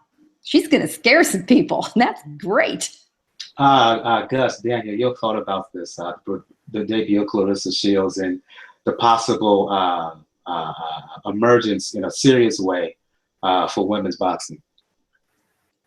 A revolution, Mike, in boxing is almost imperative now, because we've seen in the United States how boxing is now a niche sport. And audiences have been slowly dwindling for a number of years. You know, gone are the days where, you know, fights would command 12, 13, 14, 15 million people.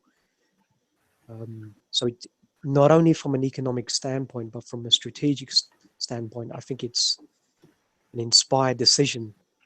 And all these Philistines who have been talking about that women's boxing should not be intertwined with male cards, you know, should just, you know, refrain from using their mouth at all. Let us know how you really feel. Yeah. Well, he's right. He's right. I'm loving it. It's now, and let's have a look at the state of boxing. And Gal alluded to it. You know, the men are sadly no longer should be constituted as men when they can't even fight other men even once, twice a year. So who's to blame for this void and this state of boxing right now? So if Clarissa can say, look, you know, in my first professional fight, I don't need no soft touch. I can come out and fight whoever. And given that you have that amateur pedigree, you know, it's still inspired, because you'd think that, you know, for the first sort of, you know, 10, 15 fights, you would maybe have, you know, get acclimated to the professional ranks. But no, you know, bold steps. And I think it's good for her, because she's felt that frustration with the lack of public opinion and the lack of sort of interest in what she's achieved. You know, to win consecutive gold medals, it's staggering. You know, and she is an extremely talented fighter. You know, I watched her very, very carefully, diligently. You know, so much natural ability. You know, I was thinking, wow, you know, if only wider audiences could actually appreciate her ability. And you know, so I'm absolutely delighted that it's on the card. I'm a little bit disappointed it's not the main event, but because that's what MMA can offer, Mike. You know, we know that MMA can put on, you know, female cards being the main event, and if boxing doesn't watch out, you know, there is a possibility that these female fighters in future may well take the option of going into the MMA ranks, because if the promotion and the financial backing is not there, and I think MMA can certainly offer that, and they can offer them exposure and also to headline cards as well. So it could come down to a trade-off between exactly what they want to achieve, as opposed to if they want to be sufficiently compensated. Before I go to Daniel, prediction. I'm going to make a prediction. If boxing does right by her, you will see Clarissa Shields on an undercard bout, televised full, either on HBO or Showtime, or headline a bout, say on ESPN or the network television. That's my prediction. That'll happen in 2017. I think so, because there's a void of big stars, and she's poised to step right in. Your thoughts, Daniel? Clarissa Shields and what could be the potential, big potential in women's boxing? I think we all reached a point where it's time. It's time. Well, you mentioned a little bit of politics, Mike. It's almost fitting in a way, if you think about it, that we might see an actual revolution in women's boxing as this country, in less than a week, could possibly elect the first women president. Yeah, for women president.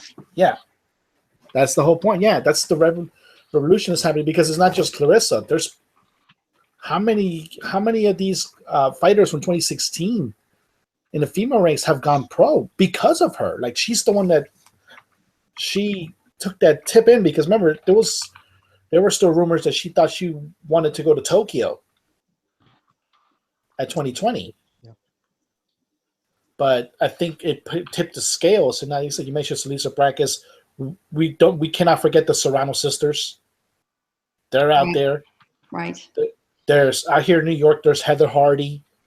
So it's there. The ground is fertile, but the main thing that has to be on there, and this is one of the things that's disappointing me about this, is that, okay, Clarissa's fighting on the undercard, but she's not on the pay-per-view undercard. That slot, which I understand it, went to Curtis Stevens. Yeah, she's fighting on what's called the free view, though. You know, she's going to be streamed live. Anybody can see it.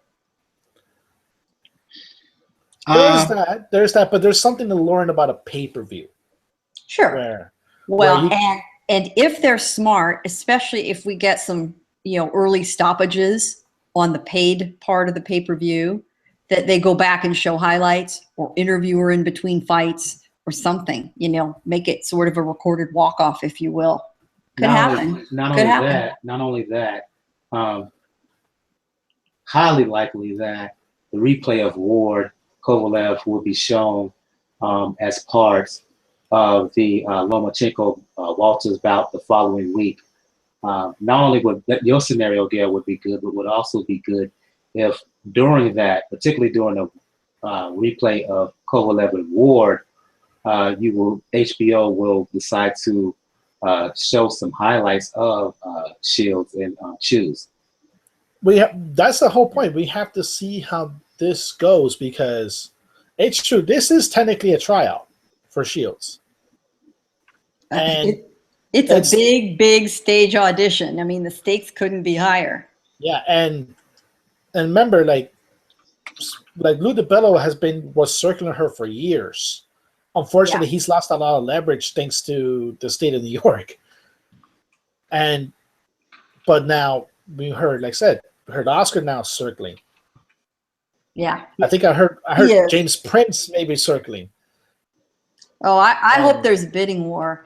Now, going a little bit backward, Daniel, to your point about her fighting in 2020, remember, ABA switched up their rules for professionals. And I know that there is a threshold high amount of fights.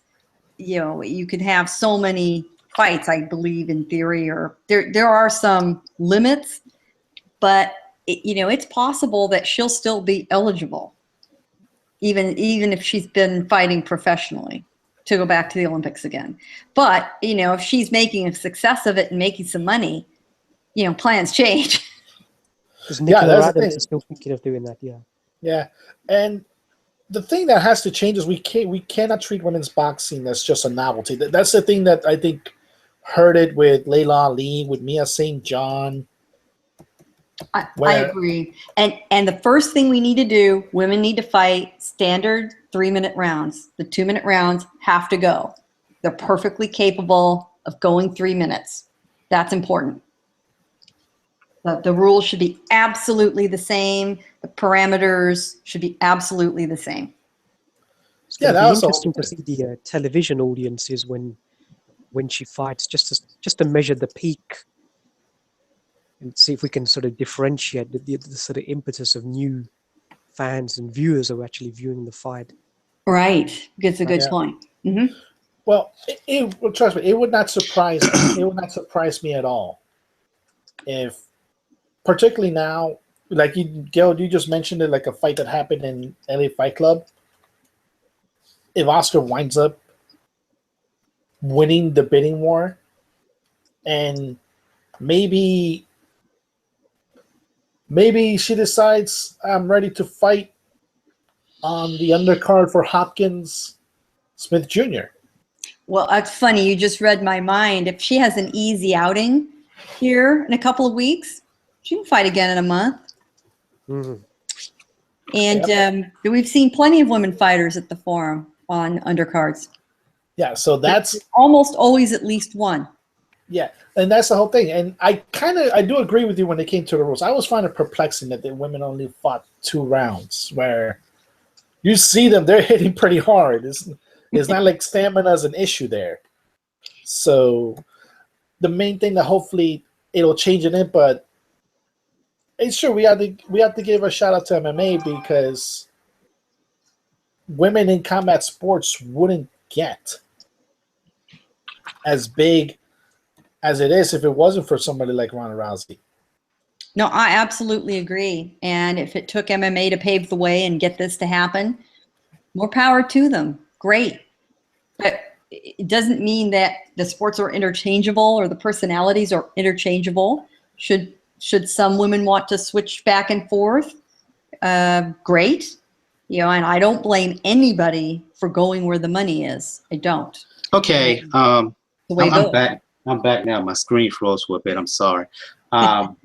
We're still talking women's boxing. Yeah, when we talk Cecilia Brackes, when we talk Estrada, the Estrada sisters, and even Katie Taylor, who's getting ready to make her professional debut as well, there's talent in around those divisions with other women who are on their level. When you look at Clarissa Shields in the weight division, she's going to be fighting at middleweights and whatnot, in and around her divisions. She was so dominant in the amateurs that she had no real competition. Do you think as a professional, there's enough sufficient talent? I mean, she has this debut, but outside of that, do you think there is sufficient talent among the ladies at the middleweight, light heavyweight, junior middleweight level for her? That's the sticking point. That's the big sticking point. But that's what makes this, like I said, this crescendo of women becoming pro very important. Because if this group fails, it's a lot harder for the next group. Yeah. And I mean, if you go to the rankings and you look at the active women's professional middleweights, you know, you've only got a handful. What's going to happen is Shields is going to have to lead the parade of talent out of the amateur ranks, because there really has been more opportunity on the Olympic circuit up till most recently, when there's been some wiggle room for pros to get back in.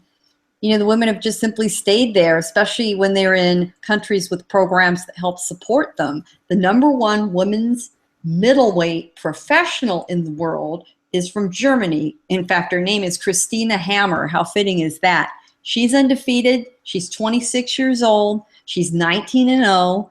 That's eventually who Shields is going to have to crawl up over. You know, once you get past there, the pool is a very mixed bag of women, some of whom have losing records. You've got a British fighter. Gus, I don't know if you know Kelly Morgan. I don't know her very well. She's only had 5 fights, and she's in her mid-30s. So we'll see what happens. There's going to be enough talent probably to keep Clarissa busy for the next couple of years. Then it really depends on who follows after her. She is going to have to lead the parade of talent into the professional ranks. Okay, let's move on and start shutting down the show. Previewing what's happening this weekend. Pay-per-view card, of course, going to be happening on Top Rank pay-per-view. Headline: Jesse Vargas making the first defense of his WBO belt against Manny Pacquiao. Talk about that right quick. I'll go to you, Gus. Look, Vargas, he's a nice fighter. He's a solid fighter. He's a solid professional. But I look at Pacquiao, if he still has the motivation, if he still has it, I just think the skill, the speed, hand and foot will be too much for the likes of Jesse Vargas, who's an improving fighter, seems to be punching with more power over the last handful of fights. But just the talent level, I just see Pacquiao being too much here.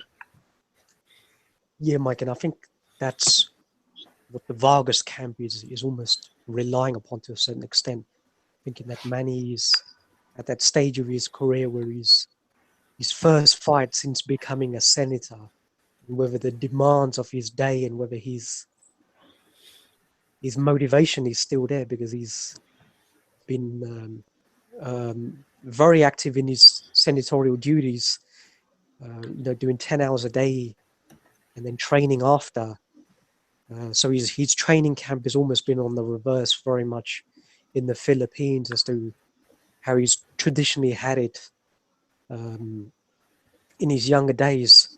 Now Vargas, he's no mug. We know he's a 2-division champion. He's had some good wins. Beating Antonio DeMarco when he was campaigning at 140. Gave Khabib Alakaverdia his first defeats. We know what Adrian Barona did subsequently, but it's who does it first, and he did it. Maybe not that convincingly, but Khabib was still a very, very good fighter at that time. Inflicted Saddam Ali his first defeat. He was much touted as well. Yeah, he's a self-proclaimed sort of throwback fighter, Mike. His new stand under sort of Dewey Cooper is that, look, I'm going to attempt to take any decision making out of the equation, and I'm just going to go in there, balls to the wall and just try and hit it out if I have to. Still implement his boxing skills. So you got to admire him. He's been calling out pretty much everybody. He said, if I couldn't get Pacquiao, I want Thurman. He wanted Brooke in the UK. We know that fight was going to happen. So, you go in one respect, you got to admire him. He'll travel if he has to. He's hungry. He's a professional full-time athlete, so he doesn't have those distractions. He's confident. He's motivated. He's the champion. We don't know how much confidence that's going to give him. He's obviously relying on his right hand to knock Pacquiao out, knowing that other fighters have done it as well, because Pacquiao does seem vulnerable to that right hand. We know Marquez hit him, but that was, just a perfect shot at the perfect time. Bradley did hit him with a few good rights, but he didn't have the power to do it. His power it's interesting, because traditionally he's not really been a knockout puncher. Even before, when he was under Roger Mayweather, he doesn't really have the hand speed. He does have a good jab. He certainly can get outboxed, and we saw Timothy Bradley do that as well. But Pacquiao, Mike, to me, it doesn't matter if he's not had a protracted sort of well-disciplined training camp, because the skills are always there. He obviously just needs a bit of work on his strength and conditioning, and ensure his fitness and his stamina is there, and obviously a little bit of sparring. But yeah, the experience as well. He could just do this off of muscle, off of just memory almost. Yeah, absolutely. So it'll come down to Pacquiao, Mike. We know he's now not really a slugger puncher anymore. He's a little bit more of a boxer in his twilight days. So if he's going to just try and outbox Vargas, that could spell a little bit of trouble. But I can see Pacquiao, still pretty much razor sharp. And I think he'll give him a boxing masterclass, and he may even stop him, I think. I'll go to you, Jacob, Gail, and Daniel quickly. your thoughts on Vargas and Pacquiao? I can't say I'm really thrilled about this fight. I'm still one of the people that I think Pacquiao should have retired and stayed retired. Unfortunately, these guys seem to go until their lights really get turned out. But I think I agree with a lot of things that Gus said. I think even Pacquiao on his worst day still beats Vargas. I don't hold Vargas in a high regard as a great fighter. He's had, a couple, I think, gift decisions, and then he beat Aman. That was a good or I'm sorry, Ali. He beat him. That was a good win in stopping him. But again, against the Bradley, who Pacquiao's fought, 3 times, and I think clearly is for the most part beat him, or most people, or at least I think, beat him all 3 times. I just don't think he has what it takes to be that next level. So I don't know, for what it is, I don't know. Hopefully Pacquiao is able to stop him. But I don't know where Pacquiao's head's at. I don't think it's completely with boxing. I think a lot of it has to do with money troubles. I think a lot of it has to do with him just, like every fighter, they just can't leave. They can't leave the sport. They just got to keep on going on and on and on. So, hopefully, Pacquiao fights in a very different style post Marquez knockout. He kind of is more. He's not the dynamic kind of risk taker that he was before. I think he kind of fights a little bit safer and just not as aggressive. So we'll see. Gail, Daniel? I think even a slowed down Manny Pacquiao is still faster than most other guys. And he demonstrated he's still got plenty enough speed for even a skilled average competitor, especially a boxer puncher competitor like Bradley, and certainly is fast enough to stay away from most counter punchers, except Marquez, proved him wrong. But I think if he employs the same approach he did against Bradley a year plus ago, he'll be fine. Vargas Vargas isn't without talent, but he's not particularly adept at any one skill area. He's just sort of a well-rounded guy, can do everything fairly well, but nothing exceptionally well. And I think Manny will run rings around him. I do think the only real question is going to be his conditioning, but he has been doing this so long. He knows what he needs to do. He can really put in just the bare minimum at this point. I agree with you, Jacob, though. I would have liked to see him retire. And, man, we grilled him after that last fight. He said, I'm retiring. And we said, really? Yeah, I'm retired. Are you really sure? Well, yeah, I'm pretty sure. Well, are you retired? Well, I made a promise to my family I'd retire. Oh, are you sure you're retired? Well, let's see if I like it or not. I mean, it just deteriorated the whole night through. He should have stuck to it.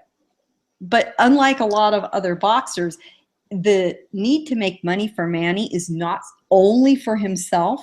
He is a one-man social program in the Philippines.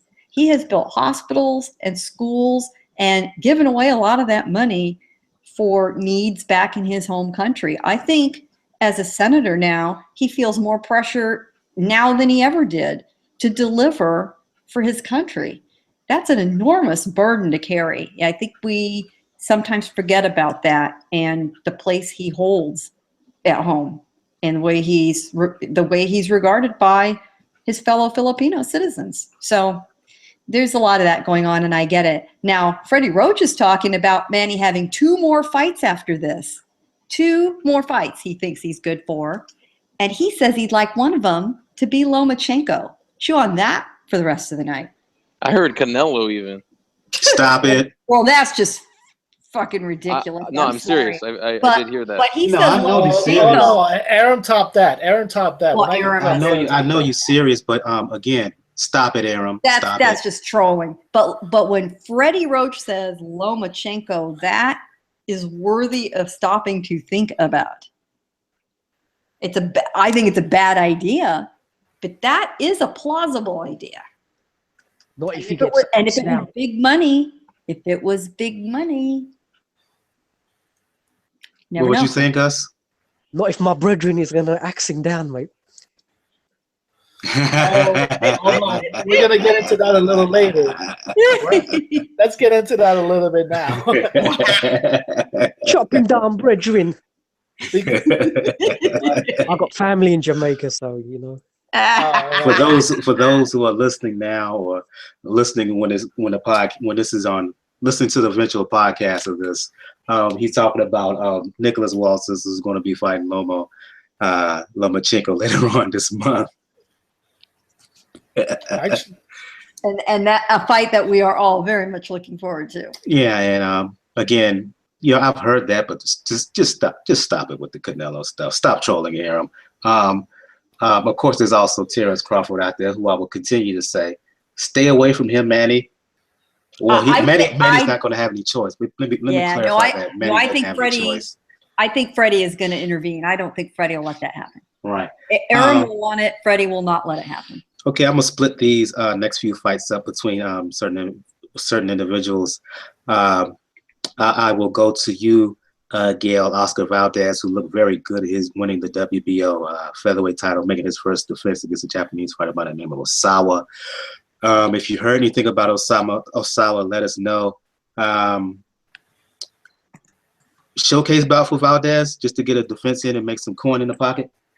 Absolutely. Nothing wrong with putting Oscar Valdez, who is one of Aram's really few rising stars, other than Crawford. This is exactly what it's for. He is exciting to watch. He's come through with every challenge. Let's get him on the card. Aram has done a very good job. As suspect as some of his main events have been, give due credit to Aram that he does put together good undercards. He really does. And Valdez, he has been a quick learner. He looks better and better in every fight. Osawa has a 33-4 record. He does have 8 wins in a row, and they are all knockouts. He's 31 years old. So not a pushover, but Valdez fighting, essentially at home is, I don't think, going to have any problem. I'll go to you, Jacob and Daniel. Nonino Donaire fighting Jesse Magdaleno. Donaire defended his belt at 122. Any interest in this bout from either of you guys? Good fight. oh man, oh dear Jesus. You know how I felt about Juanma in the last fight? I have similar feelings with Donaire. Because he has not been the same since Guillermo Rigondeaux ruined him. And then you talk about his last big fight was outside. Well, remember, the way he's made his comeback is by him stashing himself in the Philippines and only fighting in the Philippines. The only fight that has been outside of the Philippines, Cesar Juarez took him to war. Much tougher than Donaire. Donaire made that fight much tougher than it should have been. He should have sparked him out, and Juarez gave him hell at night. Yeah, and like Jacob just mentioned, Walters when Donaire tried to go up to 126, and that was an absolute disaster. Yes, to quote Donald Trump. Yeah, but this is my whole fear. If it's just based on boxing skill, Donaire can win.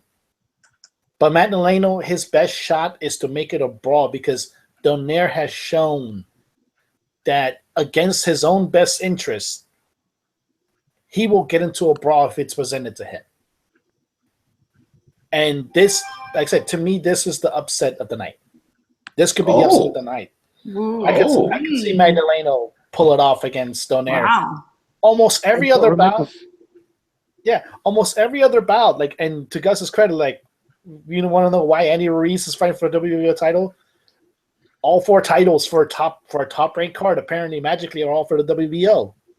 So that should pretty much tell you about the relationship. So, but like I said, the only other fight that's out there, like the Zhou Shiming fight, does Zhou Shiming deserve a title shot? Hell no. But he's gonna get one. And Pacquiao Vargas, let's be blunt. This is just a showcase for Pacquiao. He's probably gonna knock Jesse Vargas the fuck out in blunt terms. And this is gonna be done. This is gonna be the upset special most likely, because Donaire, if you give him a chance to brawl, he will not help himself. And go ahead. I'm sorry. No, I was about to say, like, if he can't help himself present it to a brawl, and the last few times that's happened, it's turned to be a disaster for him. Jacob, your thoughts on Donaire and Magdalena? Yeah, I mean, I think people are a little hard on Donaire because, you know, Rigondeaux is such a good fighter that I don't think he completely destroyed Donaire or ruined him. And his fight with Walters, I don't know if you guys remember, as much as people remember it for being a disaster, he had Walters hurt in that second round badly. And if there was like 10 more minutes on that, or 10 more seconds on that clock, who knows? But Daniel's right. Donaire can't help himself. You got this other guy, undefeated, has got a lot of knockouts. You know, it could be an upset of the night. But I'm going to stick with Donaire on this one. I think he's definitely not the young buck that he was, but he definitely has, I think, what it takes to win this fight. I'm agree as well. I'm going with Donaire. The problem is he doesn't make fights easy anymore. Part of it is just physical decline and deterioration. Another part of it is, for me, Nonito Donaire never fully developed. Let me take that back. He is not disciplined enough to box anymore. Too easily seduced into a fight. He doesn't need to. But with that being said, just the talent level, the skill level, and the hand speed of Donaire is still superior to Magdaleno, so I'm going with him, probably by decision. I'm going to leave this last fight to you, Gus. Zhao Shiming fighting for a flyweight belt against a Thai fighter by the name of Papa Ween. Look, that bout, it's not getting any attention. This is the weakest bout, probably. No, it is. But here's the thing: because of Zhao Shiming's popularity in China, it may be the most viewed bout of the year. Billion plus people are going to watch this bout all over the world, especially in China, which is going to air the bout live 9:30 a.m. local time. Your thoughts on this bout? Do you know anything about the Thai opponents? Will Shiming get a world title here? It's going to be an absolutely huge fight. We know the audience is in Thailand as well, Mike. Yes. And we know what happened with Shiming before when he came up against Amnet Ranrang, and he was much favored for that fight as well. But it's another case of a fighter who might have a tremendous backing and very, very talented in the amateur ranks, but his transition into the professional ranks, he's been found wanting, certainly on the power side as well, because he just does not have the power, and he's up against a Thai fighter who does have power actually in both hands, but I'm not sure whether he's fought in the States before. I think his opponent may have fought in maybe once in. He may have fought once in China, but I don't think he's ever fought in the States. So Yeah, while you're giving a breakdown, I can look it up right quick.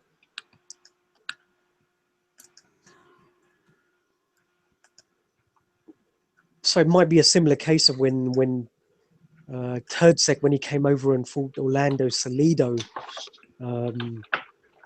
could potentially be an upset, that one as well.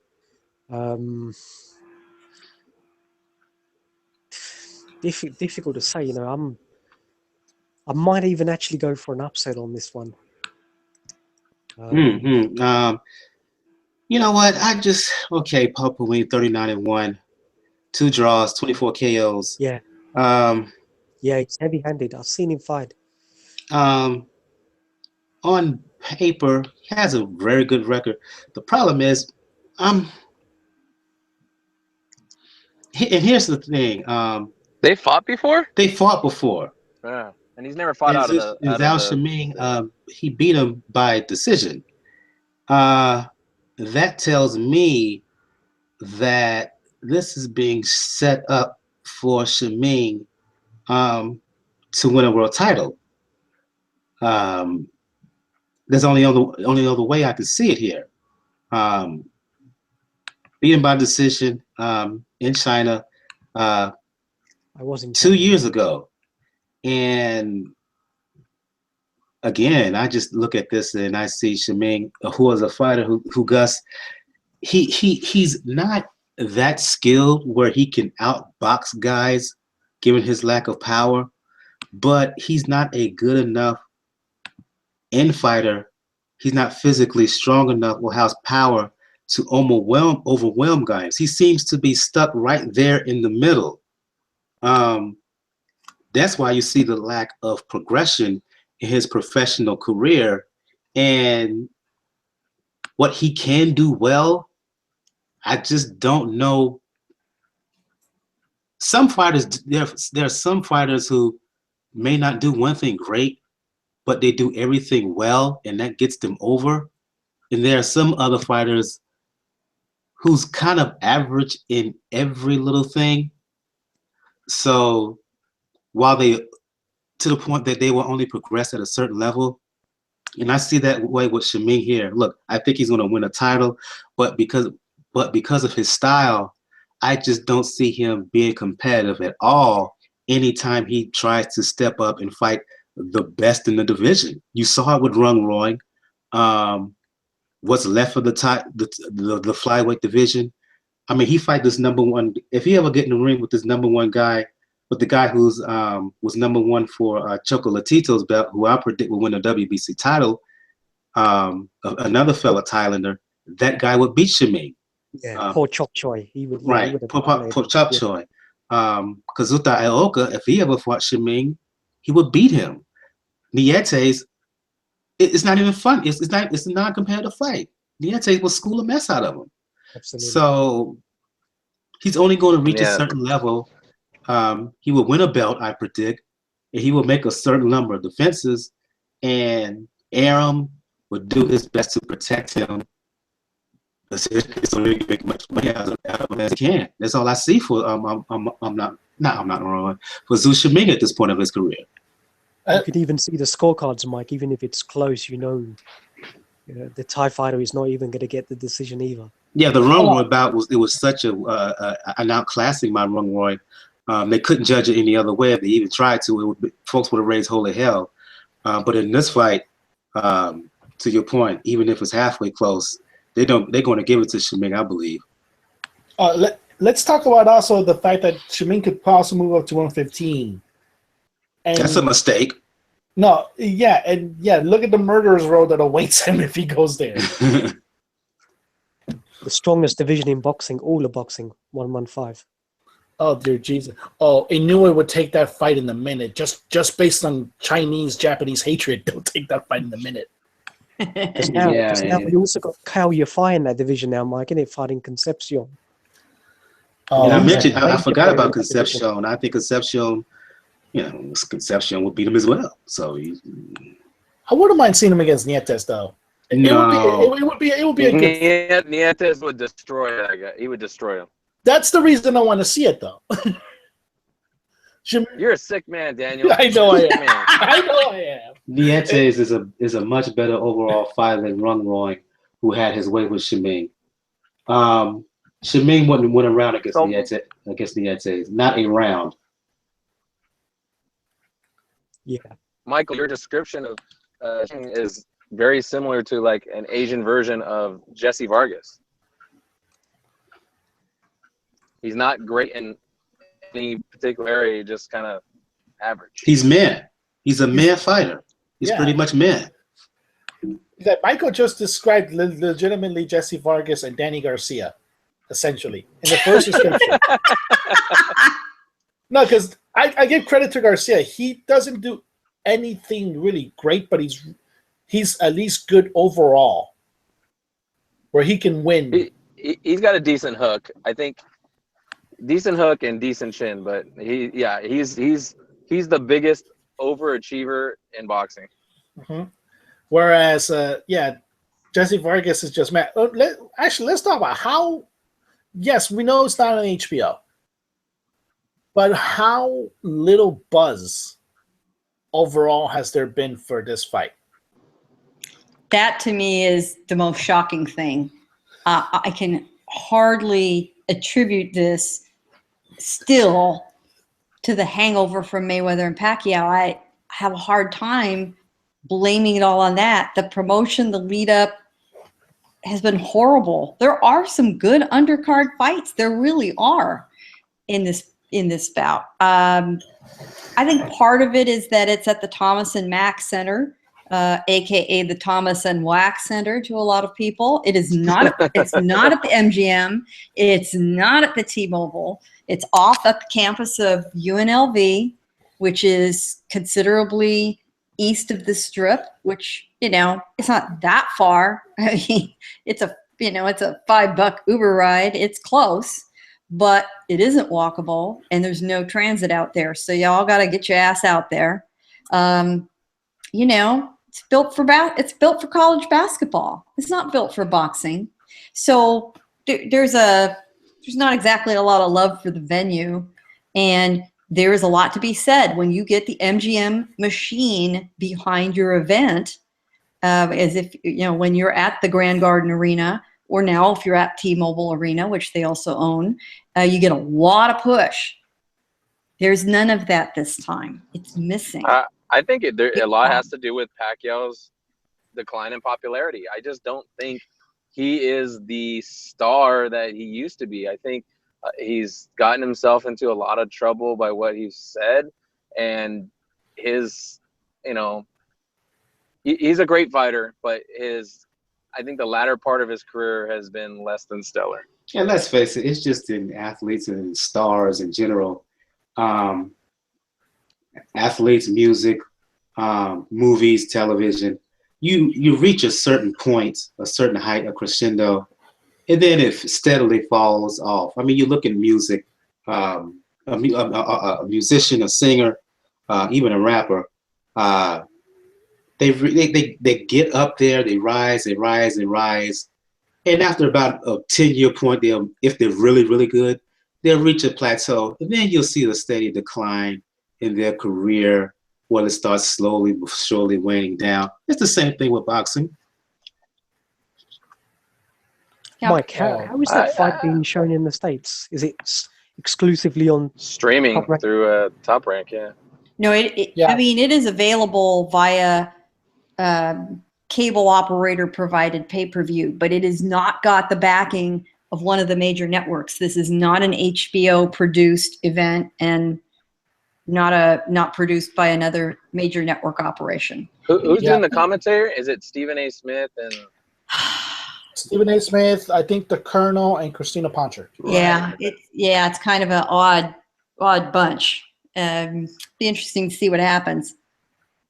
Because in the UK, Box Nation have actually picked up this fight, which I'm very happy about, and they've been promoting the fight for the last 2 weeks almost every day. Well, maybe that's what we should all be watching. Yeah, I seriously haven't heard a commercial. I haven't seen a billboard. I haven't seen anything for this fight. It is Wow. so much under the radar. Because we've seen documentaries. I've seen that they've had cameras in Pacquiao's Senate hearings. I've seen so much. I can probably tell you what he ate on Tuesday afternoon. Oh, Interesting. Well, here's a clue for you. I got my cable systems bill in the mail, and I had a Kovalev Ward flyer stuffer in the bill. I didn't have anything for Pacquiao Vargas. I've heard of these radios. I've heard It's in the obituary section. Yeah. I guess. I've actually legitimately heard on my way to work, like I said, because I live in the New York area, it's since one of the hip hop stations, Hot 97, they have an ESPN guy on the payroll. They actually got promo material for the fight. So I actually got to hear radio approval on it. Oh, God. They described Jesse Vargas as a young, hungry lion. Mexicans, they literally said sensation. That's what you call hyperbole, Daniel. Yeah. I laughed at the traffic light on my way to work when I first time I heard that. Okay, has Pacquiao been on Kimmel yet? No. There you go. Isn't it billed as champ versus a legend? Yes, legend versus the champ. Yes, Yeah. And this is another telling point, and this is probably more. This is not more of Pacquiao's fault as a fighter, but it's kind of his fault of his president. Normally, during this time of year, around presidential years, Pacquiao gets invited to Democratic rallies because of his popularity with the Filipino population.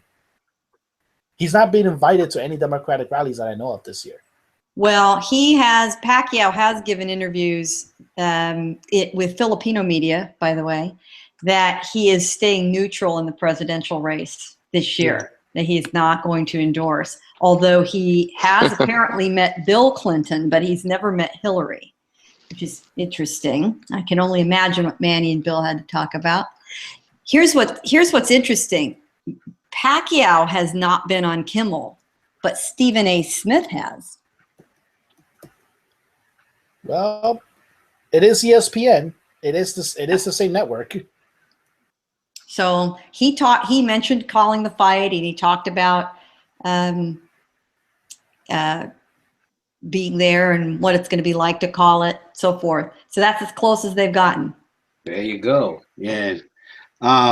So that just tells me just a lack of real interest for this fight, and I think I'm gonna shut the show down on that point. I'm gonna go around the panel and hang out here. Ladies first, as always. Gail Falkenthaler, Communities Digital News, for folks who want to talk boxing, Dancing with the Stars, Game of Thrones, or anything else. Let the folks know where they can find you. That's right. Dancing with the Stars. Hinchtown. James Hinchcliffe's going to win. IndyCar driver. All right. That's my little commercial for him. You can find me writing about boxing at Communities Digital News, which is COM, COMM, Digi, DIGI News, comdiginews.com. And I am frequently online, and when big sports is happening, boxing or otherwise, I'm always up for a chat and a comment and some good jokes, photos, and Twitter was lit last night during the Cubs game. That's what sports is all about. Boxing Twitter. Yep. Boxing Twitter is aflame. Jay LaBeouf from Bad Culture, just to hear her and her commentary and troll on fight night, that's enough. I'll go to you, Gus. This has been a while since you've been on here. I'm Gus from Corruption and Boxing, for folks who want to talk to sweet science or music. Let the folks know where they can find you. Yeah, thanks, Mike. Glad to be back. Glad that the schedule is going to pick up in November as well. So, folks want to talk boxing, you can catch me Corruption in Boxing on Skype, YouTube. Currently working on a website where I'm going to be writing articles, working on my own ranking system as well, and I'm going to have a pound for pound rankings for prospects as well. Trying to do some new stuff. A lot of work involved, so hopefully that'll be launched probably early part of next year, I think. Indeed. Thanks for being on. I'm Jacob from Jab Hook Boxing. For folks who want to talk to Sweet Science, let the folks know where they can find you. Yeah, I haven't been. My site's been kind of on a hiatus, and I got to get back into it. But we got a couple fights I'm going to be at that are coming up here in December. Actually, back-to-back weekends, so I'm excited about that. But I could be found at Twitter at JRATM23, and you can hit me up there. Love talking boxing, movies, and anything funny. Indeed. Thanks for joining us. Thanks for being on the show. Daniel from the Inscriber, for folks who want to talk to Sweet Science or the NBA, specifically the Miami Heat. Let the folks know where they can hit you up. All right, folks, you can find me at Raucous99 on Twitter. Like I said, I pretty much can talk about anything that's very important right now, like Golden State just beating the crap out of OKC right now. But also, like I said, on Sundays or Mondays, me, Joe, and Fans for Boxing News, we get together, we talk about what's going on. Obviously, we're going to talk about an interesting, actually, international day, because it's not just Ortiz fighting. Ronald Stiglitz is actually back in the ring as well. So it's going to be an interesting podcast. Indeed. For folks who want to talk boxing or music or anything else with me, you can check me out on Twitter. You know what it is. Brother JR on Twitter at Brother JR76. Again, as I stated earlier in the show, if you want to find out all things pound for pound box report, just check out the blog page. Please check out the blog page, p4pboxingreport.wordpress.com. Just look to the right of the page. You can find links to find all our pages on Facebook, Tumblr, G+, YouTube channel, as well as how to listen to us on Google Play Music, Player.fm, Stitcher Radio, SoundCloud, iTunes, as well as the email address, which is p4pboxingrpt@gmail.com. On the next episode, we will do a recap of the Vargas-Pacquiao card, and we will do a preview of, I guess we got to talk about this fight, Danny Garcia fighting Samuel Vargas. Jared Hurd is fighting on the undercard, as well as we mentioned Luis Ortiz earlier, fighting Malik Scott. We will do a preview of that bout. And also a couple of bouts on that undercard. Luis Ortiz and Malik Scott fighting in Monte Carlo, by the way, on HBO. A couple of fighters I'm interested in on any undercard. Bantamweight I really like as a fighter, Jamie McDonald, as well as Jason Sosa, who has a belt at 130. We will preview those bouts as well. For Gail Falkenthal of Communities Digital News, Gus from Corruption and Boxing, Jacob from Jab Hook Boxing, Daniel from the Inscriber. I'm your host, Michael. This has been episode 144 of the Pound for Pound Box Report. You all have a good evening. Good night. Good night. Give Mike a review. Give Mike a review on iTunes. Yeah. Check out Support Pound for Pound Box Report on iTunes and SoundCloud, and write a brother a review. Thumbs up as well. Indeed. Mm-hmm.